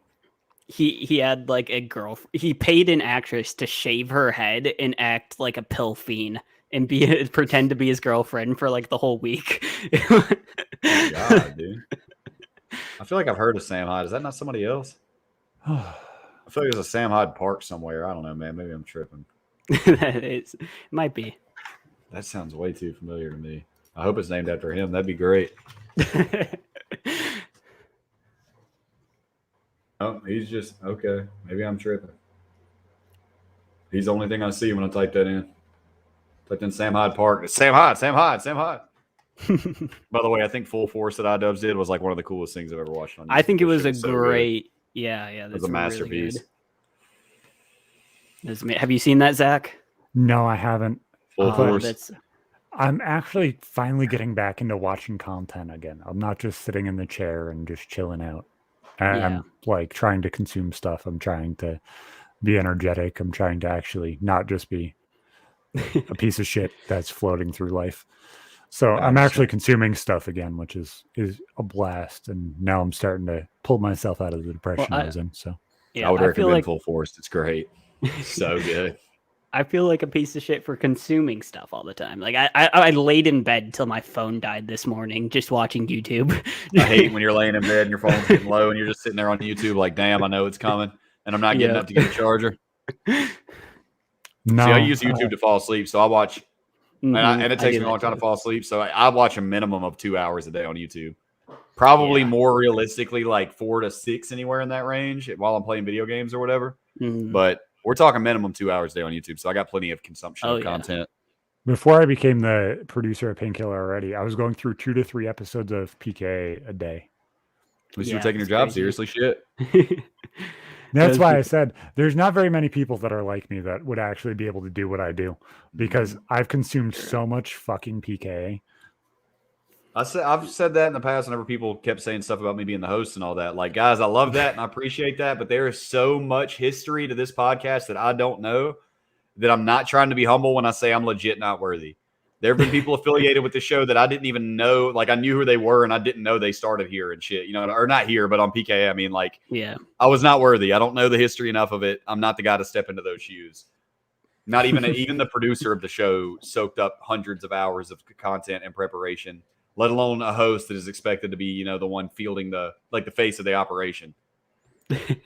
You do great on there every time you go on there. I think you're definitely one of the biggest guests, if not the biggest. I enjoyed it. I had a couple complainers this last time, but I'm not taking it to heart too much, man. It was just, it was 5 people and it was a little bit different. And I was specifically told that I wasn't the guest that Wendigoon was. So I was trying to, just laugh and let them talk and, just make them feel good about talking. And it is what it is. Hopefully, I'll just do better if I get another chance. Whatever. You killed it, man. I had fun. I personally had a great time. You are part of what I think is the best episode of all time.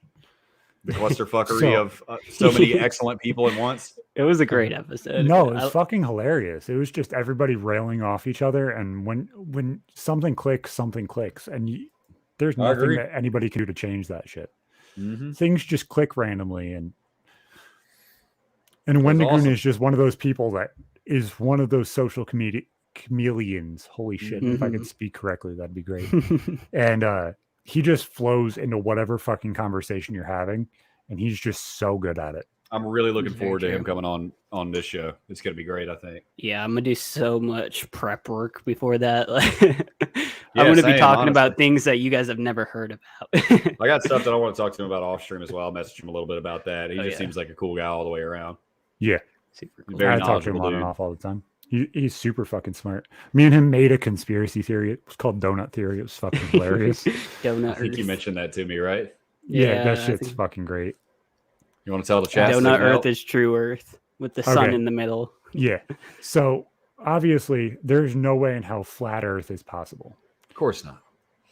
But in the grand scheme of things, if you think about it, everybody said that the Earth was the center of the world, the center of the universe, that everything circled around us. So wouldn't it make sense if we're just the circle around everything?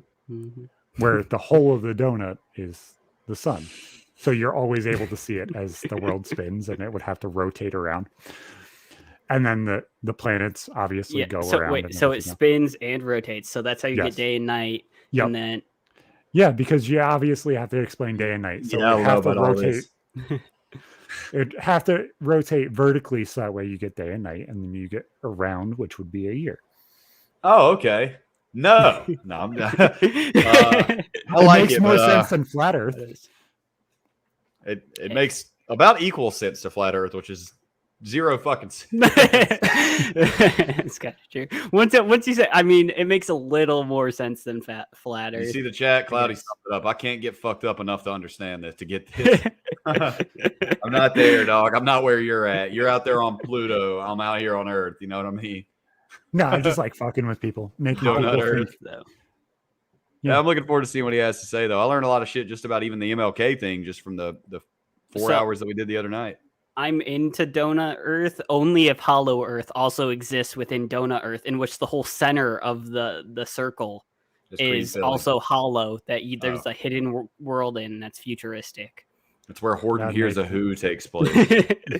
So that's another big conspiracy theory that I know Windigan likes a lot too. Is Hollow Earth, which is where the Earth is hollow, and there's tons of different like branching theories. Like Hitler escaped there, and like the dinosaurs live there, and that's where Bigfoot hides. Oh, that's why we can't ever get a good Bigfoot. Or that's where giants are. Mm-hmm. That reminded me of that Mitch Hedberg joke where he says maybe Bigfoot's just kind of blurry. It's not the cameras. It's not. Maybe Bigfoot's just kind of blurry. That's what he the looks pictures like. are perfect. Yeah, that's just how he looks. He's just kind of blurry. So we have one Patreon question this month, because nobody else was nice enough to actually put the question. Who's it by? It's nice Cowboy. Thank you for joining. Cowboy, he just left a little while ago. I think he had to go to bed. Have any of the hosts considered hopping on Escape from Tarkov this wave? I have not. Probably not. Because I've never played it. And I don't normally like new games or games that are new to me, and I don't want to spend money on it to play it once. Oh, Cowboys, I thought you left. Damn, never mind. I thought he said Later Boys earlier. He probably said later to somebody else. I think. Probably. I think Jamie left, if I could remember correctly. Yeah, I've never played Tarkov, so I don't really want to buy it without knowing if I'd like it, because there's a 99% chance I wouldn't. I've almost never, ever get into new games at all. Okay. Yeah, I might try it at some point, but I've had a massive Minecraft addiction. Dude, when you get in that pocket on Minecraft, you get in that pocket when you get addicted to Minecraft, dude. I'm telling you, don't want to stop. Probably on Patreon. But yeah, like a lot of our friends play it, so I'll probably try it at some point. If it wasn't $140, I would 100% fucking. It's $140 for what? Escape from Tarkov. The game? Yep. That's not possible. Oh my god. Escape from Tarkov. I'll tell you the prices right now, because there's 3 different versions of the game. Oh. Do you have to have them all though? You can upgrade, but you're buying the entire game again. So like if I was gonna buy the game, I'd rather buy the fucking game. Yeah. Where the fuck's the price? Well, what's the difference between? You have so. Do you guys know what Escape from Tarkov is? Yeah. Do I have to lay it out or only vaguely? Okay, so it's essentially an open world game that you spawn into, and there's loot all around, like a Fallout game. And then you have to extract yourself from the map, and whatever you get in the map, you're able to bring with you and sell or use in your next raid. And the different levels of Escape from Tarkov is you get a bigger place to store all of your stuff. Oh, so you pay for inventory upgrades. Yep. Interesting. Got it. So what I've heard from the talk of people playing is they call it their ass. Yeah, or the prison butthole. Yeah, the prison wallet. So basically, like once you leave the open world game, you can take certain things out with you and keep in there to be safe. So basically, you're paying to win. It's like a hyper realistic mill sim too. So the first price is $45, then it's $75, $100, and then $140. Yeah, that's pretty crazy. No, I'm good. No, Cowboys. The answer is no. I will not be trying Tarkov this way. It's a huge game. I probably will not be buying the $140 version just because I won't play it that much. That I'll need it, but I'll buy like the $70 version. Sorry, I got a birthday message. No it is worries. now officially my birthday. Happy birthday, Zach. Happy birthday! Eastern time zone. Hey. Yeah, Eastern time. The big 42. Not for me and Josh. He's 42 and he only looks 35, man. I'm proud of you, dude. Goddamn. I'm just kidding, man. It's funny because they were playing this game when I was working at the store, and they're like, how old do we all look? And I was working with like a whole bunch of 19 and 20 somethings, and they're like, how old do we look? And everybody's like 20. They're like hitting it on the dot. They're like, how old does Zach look? And the fucking janitor comes in. Zach looks like he's 40. Meanwhile, I'm fucking 26. And I'm like, what the fuck? How the fuck do I look fucking 40? You're like, where? Where do I look 40, motherfucker? Where? Point, bitch. Where? Thank you for the happy birthdays in the chat, boys. So, Josh, what is it? What is a normal voice acting session like, or even lessons? Pretty much just a very fancy voice call where we all get together, and since we're not legally allowed to own the copies of the script, it's displayed in a call for us, and we all read it, take over our characters, work on our cadences and stuff like that. Should I try this? You can't do that accent. They might technically say that's racist, et cetera, et cetera. We all hash out that stuff, and just read through 2 episodes. We had a business meeting tonight with the CFO. He came and joined and chatted for a little bit, so we were a little bit late getting started, but just chilling, man. Dogs came in. Just hanging out, shooting the shit with everybody, doing our voices, basically. Nice. So they heard a fucking flower. I apologize. No worries. How long have you been doing this voice acting gig for? We've been working on this for probably like 9 or 10 months, I'd say. I think that I joined. They've been doing it for like almost 2 years, and it's about to step into the next phase of production before too long. But I've been on the project maybe 9, 10 months, I think.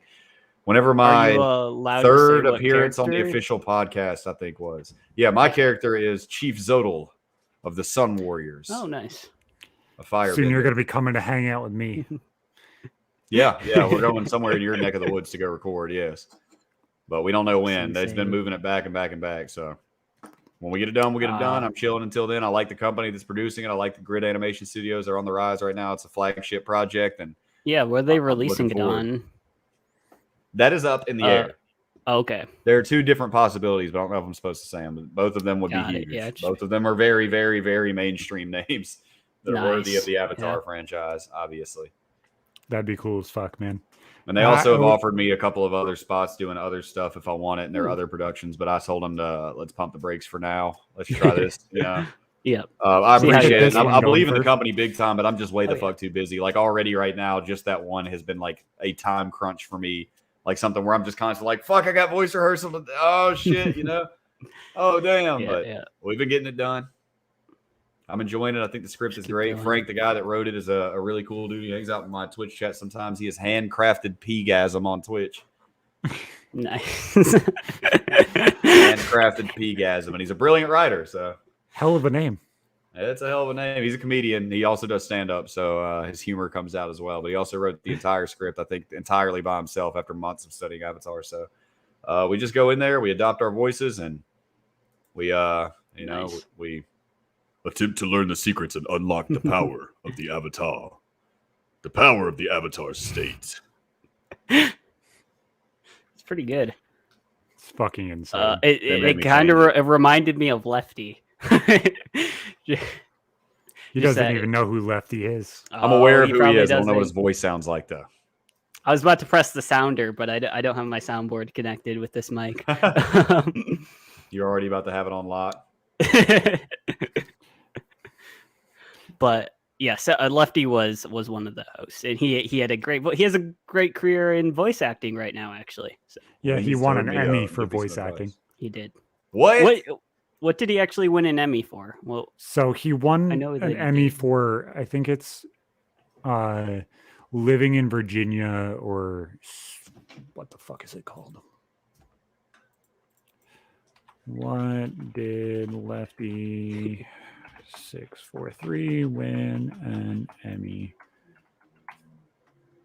Made in Virginia, according to chat. Yeah. Yep. I know it's something Virginia. It was something like that. That's crazy. Yeah, made in Virginia. I ain't getting an Emmy for this part, I'll tell you that. But I did recently find out that my character takes a much larger role later on. Nice. So Really cool. I don't know if that's good or bad. I'm super excited to watch. Is there like dates about or like I guess no one knows when it's going to come out. ETA, no, not really. Yeah. We were supposed to be recording right now, but we're a couple months behind schedule. So okay. For now, I'm gonna just keep showing up on Sunday and saying my lines. Who the hell knows when it's going to be animated and all that shit? Who the hell knows when that shit's going to be done? Yep. Nick could be good 5 news or 6 about the years animation department today, but I don't think it's going to be that long. But we'll see. Yeah. One thing that I can say is that the guy that was supposed to be in my position, the guy that was originally going to play the character that I'm doing now, was the guy who did John Redcorn on King of the Hill. Yeah, that's I just love that fun fact, and so I really hope that I end up doing this just so I can say that for the rest of my life, and not to shit on that guy at all. He's a legend, of course, but it's just that I'm such a fan of King of the Hill that that's something I can say for my life. Doesn't love King of the Hill? It's one of the best shows of all time, in my opinion. So I'm thrilled about it. Like that minor connection, I filled in for that guy when on a TV show. It doesn't matter that he decided he wasn't low enough for it and I had to fill in. You know what I'm saying? That doesn't matter. That's not what happened. I'm totally kidding, everybody. That's not how it went down at all. I was just making a joke. I think you've been having a little bit of lag. I don't know if it's your connection or just your camera, but it's been freezing a little bit. Me? Yeah, it's like every now and then. Josh, yeah. Should I leave and come back real quick? I think we're good. It's only been every once in a while. Yeah, it's not even audio. It's just video. It's kind of weird. Somebody asked, "Are you going to be a bender?" Yes, firebender. I'm the chief of the Sun Warriors. Very powerful firebender. Yes. So, Myth, what are these topics that you had, brother? Because I can't lead into them because I have no idea what the fuck you're talking about. Worries. You gave me a brief. Very brief. Well, I had 2 seconds to type them in before we started, but I wanted to talk about types of gamers. So, like, I don't even know if I really consider myself a gamer, honestly, because I play Minecraft and chess. You're more of a gamer than those Pinterest moms that play Candy Crush on their phone. That is true. Gamers. So, what type of gamers? We have mobile gamers, which are they even counted as gamers?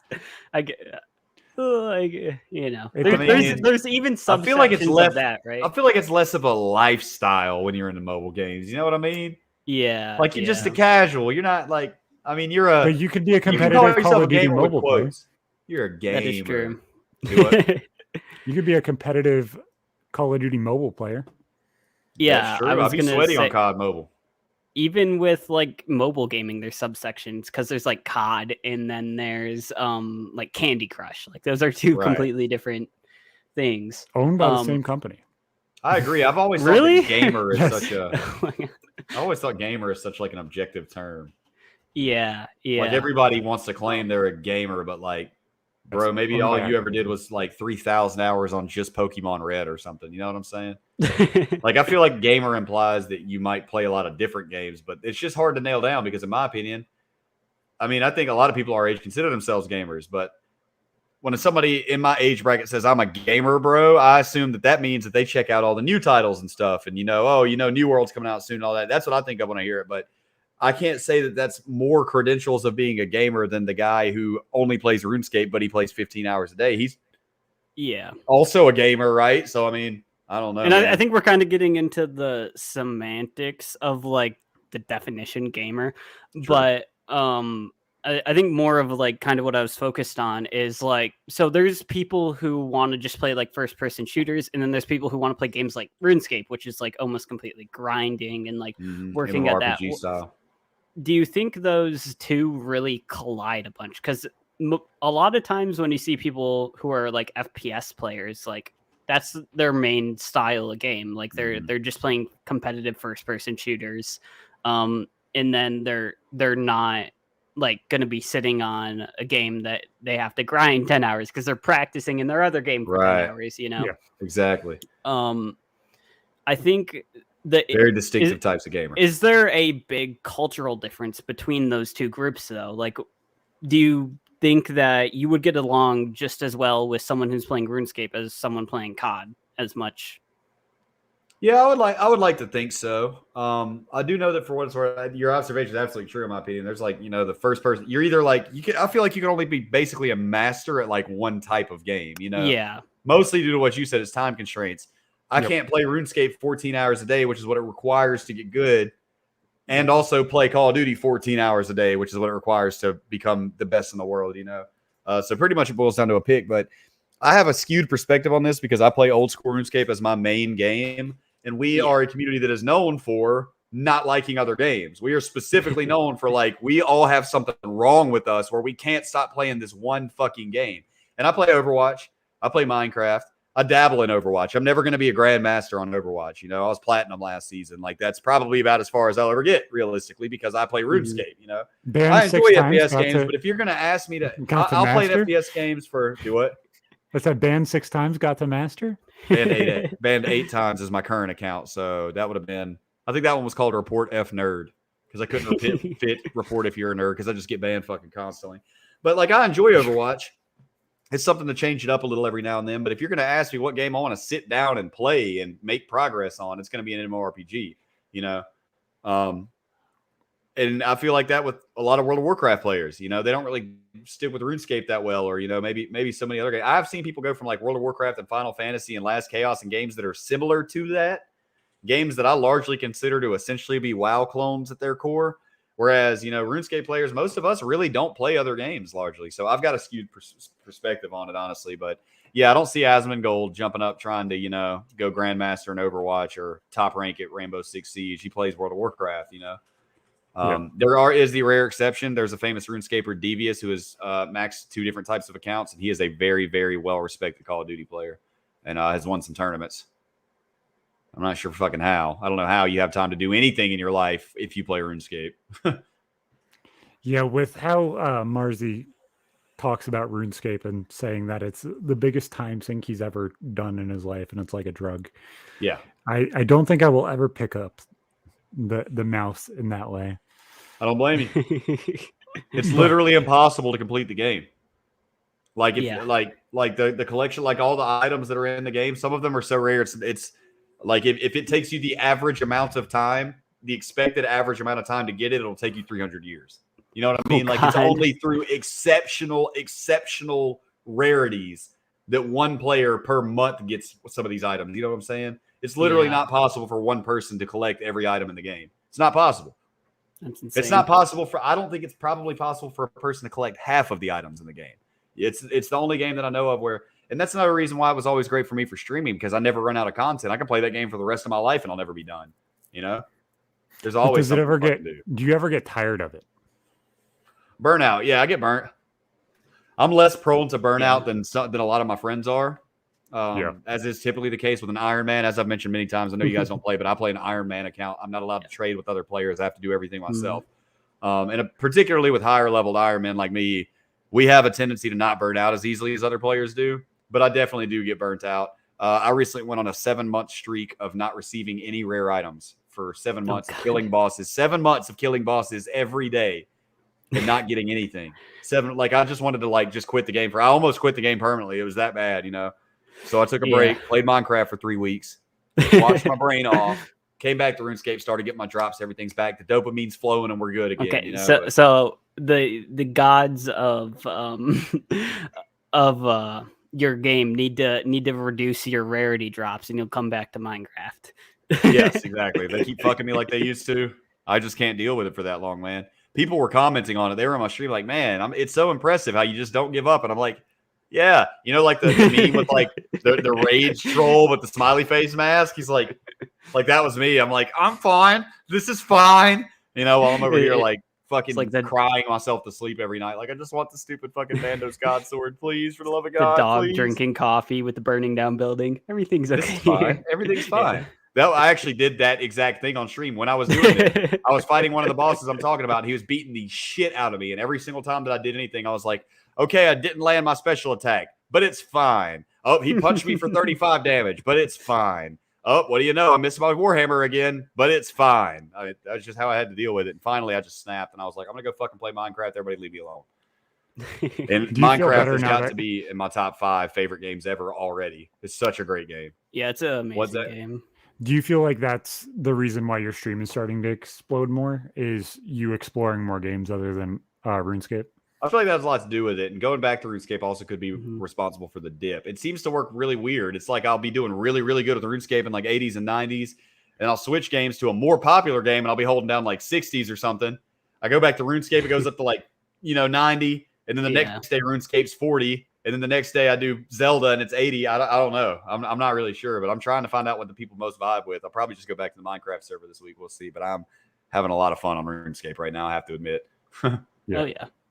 Even though I'm at the point where everything I want to do takes at least 50 hours each, I think switching up the games is definitely the way to go. I don't think, especially as a streamer, you want to be known for one type of game because you'll be burnt out. And like when you do finally admit to yourself that you can't play this game any longer, your fans hate you for switching. Other than just being like, "Hey guys, this is the deal. I'm playing different games when I want to." Like, we can decide together and like, To be fair, my community had also been sitting there. Most of them sat there watching me every day for 7 months, not getting drops, watching me progressively lose my mind. So whenever I was finally made the announcement, I said, guys, I'm on the edge of quitting this game forever if I don't stop. I've been pushing myself and just like trying to I'll just go until I get the drop. I can do this and I can't fucking do it. I was wrong.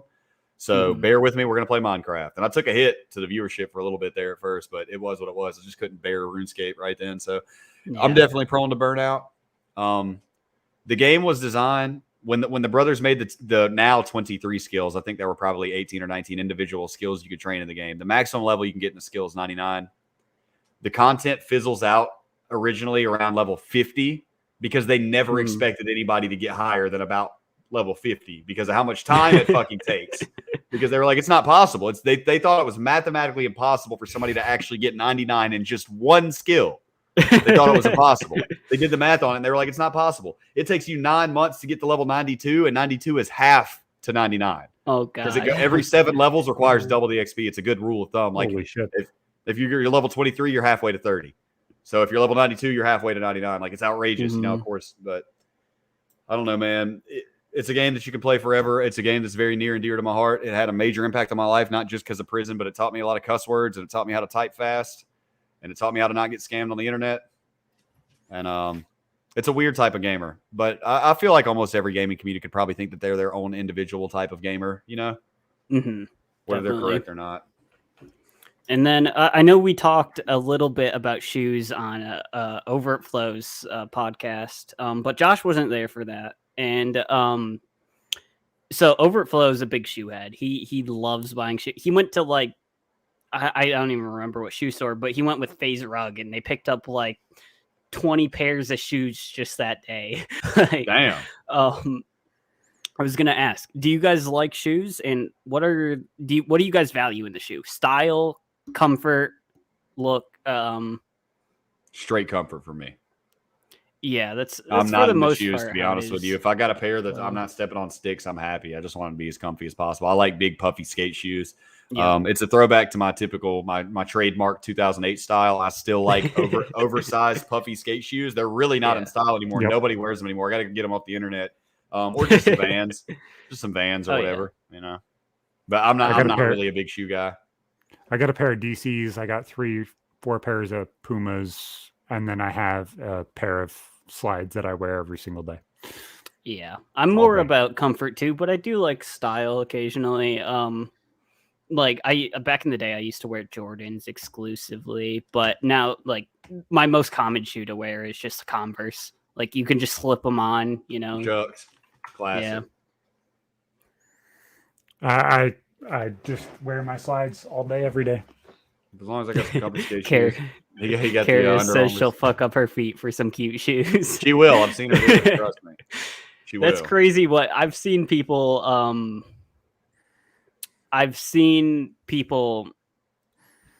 Sorry, I've seen people like wrap their feet to fit into shoes and like wear it for hours. I'm like, how do you do that? That's really insane. I'd rather die. Fuck that. I gotta have some comfortable shoes, man. Yeah. I used to wear shoes all the fucking time and never wore flip flops. Like I would actually wear skate shoes to the fucking beach. Yeah. Yeah, I wear And skate shoes just constantly. yeah, I just wore skate shoes everywhere. The most comfortable shoes, I really like lightweight shoes. I think it was Nike. They had these shoes that were just like, it was like cloth. Like you could like move them. Like it, like the walls were made of cloth, and they were super lightweight and super comfortable. I think they were called like Horizons, like Jordan Horizons or something. And they were the most comfortable shoes I ever had, just because like it was like a high top, but you could like flex. It was the most comfortable like high top I've ever had, because you could just like flex in it, and your foot could just form to it. However, Mm-hmm. yeah, that's sick. As long as I got a good pair of skate shoes, I'm pretty happy. Today is like the first day in 2 years that it crossed my mind to maybe get some shoes. We were out shopping and I saw some shoes and I was like, I could get some shoes. And you know what I honestly thought to myself? No, I really honestly don't need any. I've got 2 or 3 pairs. I mean, like, I'm not stepping on sticks. I don't give a shit. It's not like I'm skating and destroying my shoes anymore. So whatever. Mm-hmm. Yeah, I'm not a giant shoe head, but like I like to get shoes every once in a while. Yeah, I got 5 pairs of shoes. That's enough. Yeah. I'm not like out there buying Yeezys or anything, but like if I like a pair that looks cool, like I'll pay some money for it. Yeah, I don't really know too much about shoes. I like I think they're cool. I like Nikes the way they look or whatever, but I'm personally not about to spend hundreds of dollars on shoes. And then my other topic, I wanted to talk about a little bit. It was a lot of fun. Oh, sorry. Having size 14 and a half. I forgot your feet are so big. Oh my God. You gotta fucking custom order shoes half the fucking time. Yeah. What even like shoe companies can you buy from that they have those in stock? I'm able to fit in DCs in a size 13 and a half. I'm able to fit in Pumas in a size 13, and I've kind of just stuck with them now. Yeah. But I know we've touched on this in the past, but we've talked about how things like Facebook and Twitter and all these medias have been being replaced, like Instagram or MySpace got replaced kind of by Facebook, and Facebook's kind of being replaced by like Twitter and Instagram, even though they're owned. Like Instagram owns or Facebook owns Instagram. But do you guys think any new age media, like there's been somewhat radical media, I don't know, radical is definitely not the right word, but there's been like alternative medias like Gab or I can't remember the name of any others right now, but do you think we are due for another switch in mainstream media currently, or when will that happen?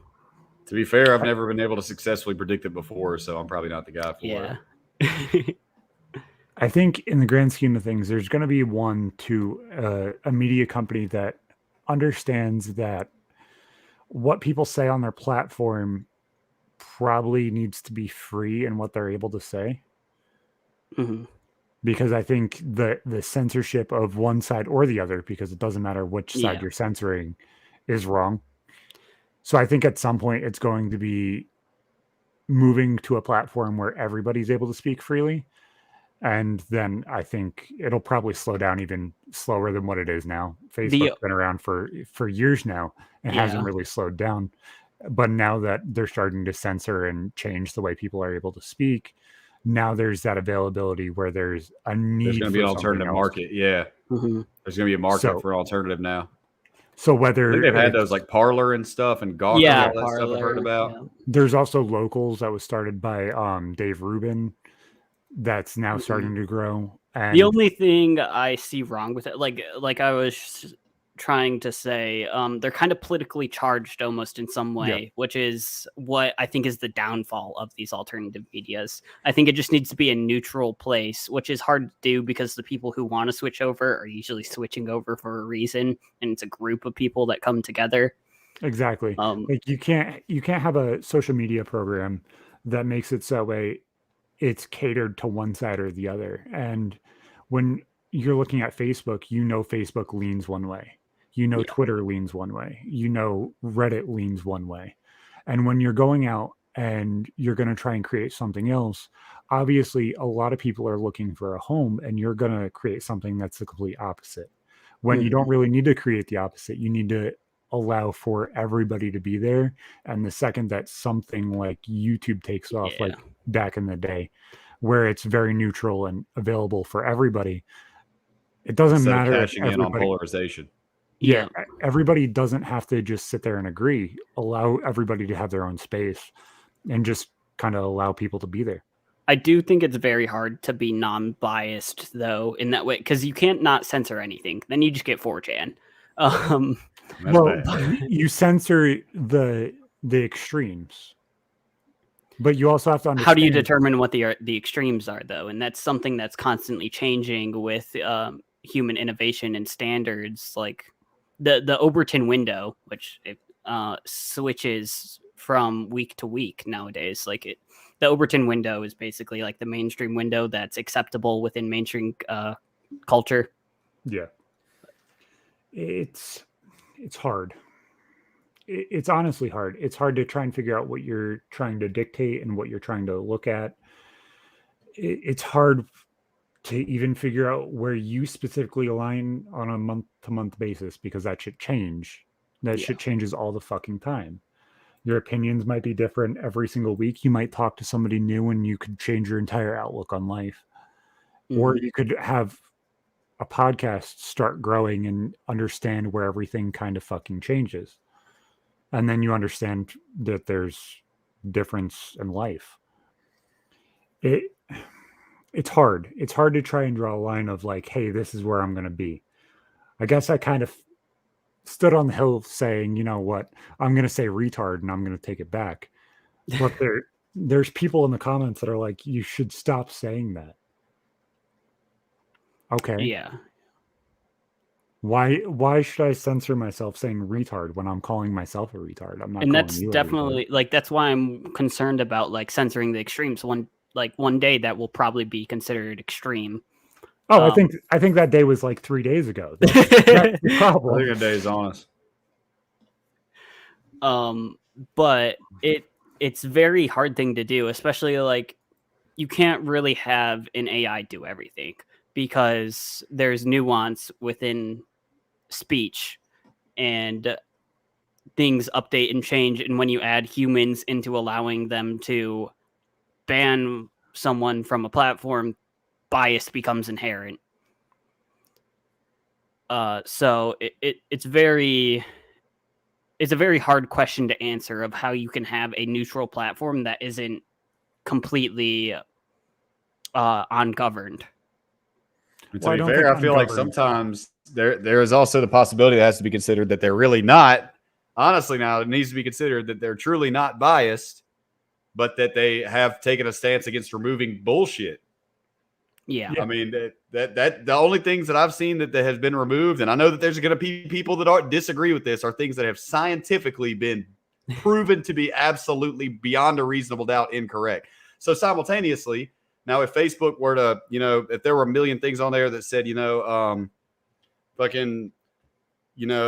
let's just use an example because of the way that they think that it leans. Let's say that there's a ton of stories on there that, oh, Donald Trump, did something dirty to his daughter and it's all over, and blah, blah, blah. I would like to see that get removed too if that's been proven to be false. You know what I'm saying? I don't think that does that mean that then Democrats are going to say, oh, they're all Republicans? You know what I'm saying? No, they were just removing bullshit. It doesn't mean they lean one way. It's just that was bullshit, so they removed it, there's another fine line to go there, is just because they're removing one side, maybe one side's lying more, maybe the other side, is I don't know. I'm just saying it's not necessarily bias, but it can appear that way. It can appear to be inherent bias just because if one side's lying more, or if the other side doesn't post as often, even that could be a fucking statistic, Yeah. I definitely believe that, but I'm one of those people who's like, I think we should allow dumb people to be dumb. And if they're going to believe complete bullshit, okay, maybe put a warning, but like, why remove it? Like people, they're going to hear stupid information no matter what. And if they're dumb enough to believe it, they're going to believe it from where they see it. It's not like your platforms are going to change that. Very true. And honestly, it's going to create a counterculture that is more inherently toxic and more extreme than. Yeah, I'm not sure if there was greater good done, from censoring than there is from allowing it to go buck wild. But I guess that's a conversation for another day. You'd think that I'd have all kinds of crazy opinions about censorship, given, the whole First Amendment thing with me, but considering the intimate knowledge I have, There's a big argument to make. Like, should we protect people who are bad for themselves? Like that's a big philosophical question. And that's basically what that is attempting to do. Like you said, that's basically what it boils down to, is trying to stop dumb people from getting caught up in being dumb and hurting themselves, pretty much, and bringing everybody down, Or I mean, I guess that's what one side would say, anyways. Well, boys, this has been a blast of a fucking episode. Yes, it has. I have to wait and see if fucking Harley's gonna message me, because who the fuck knows if I'm streaming with Harley fucking Mornstein tonight, which is cool as fuck. Who knows? I might be back streaming again in a little bit, playing this fucking Rainbow Six Siege game. So thank you, Josh. Thank you, Myth, for coming and hanging out. It's been a fucking blast. It was a great fucking episode. We'll see you fucking next week. I guess we got a hype train, which is fucking crazy. We'll see you fucking later. Later, I guess. Later.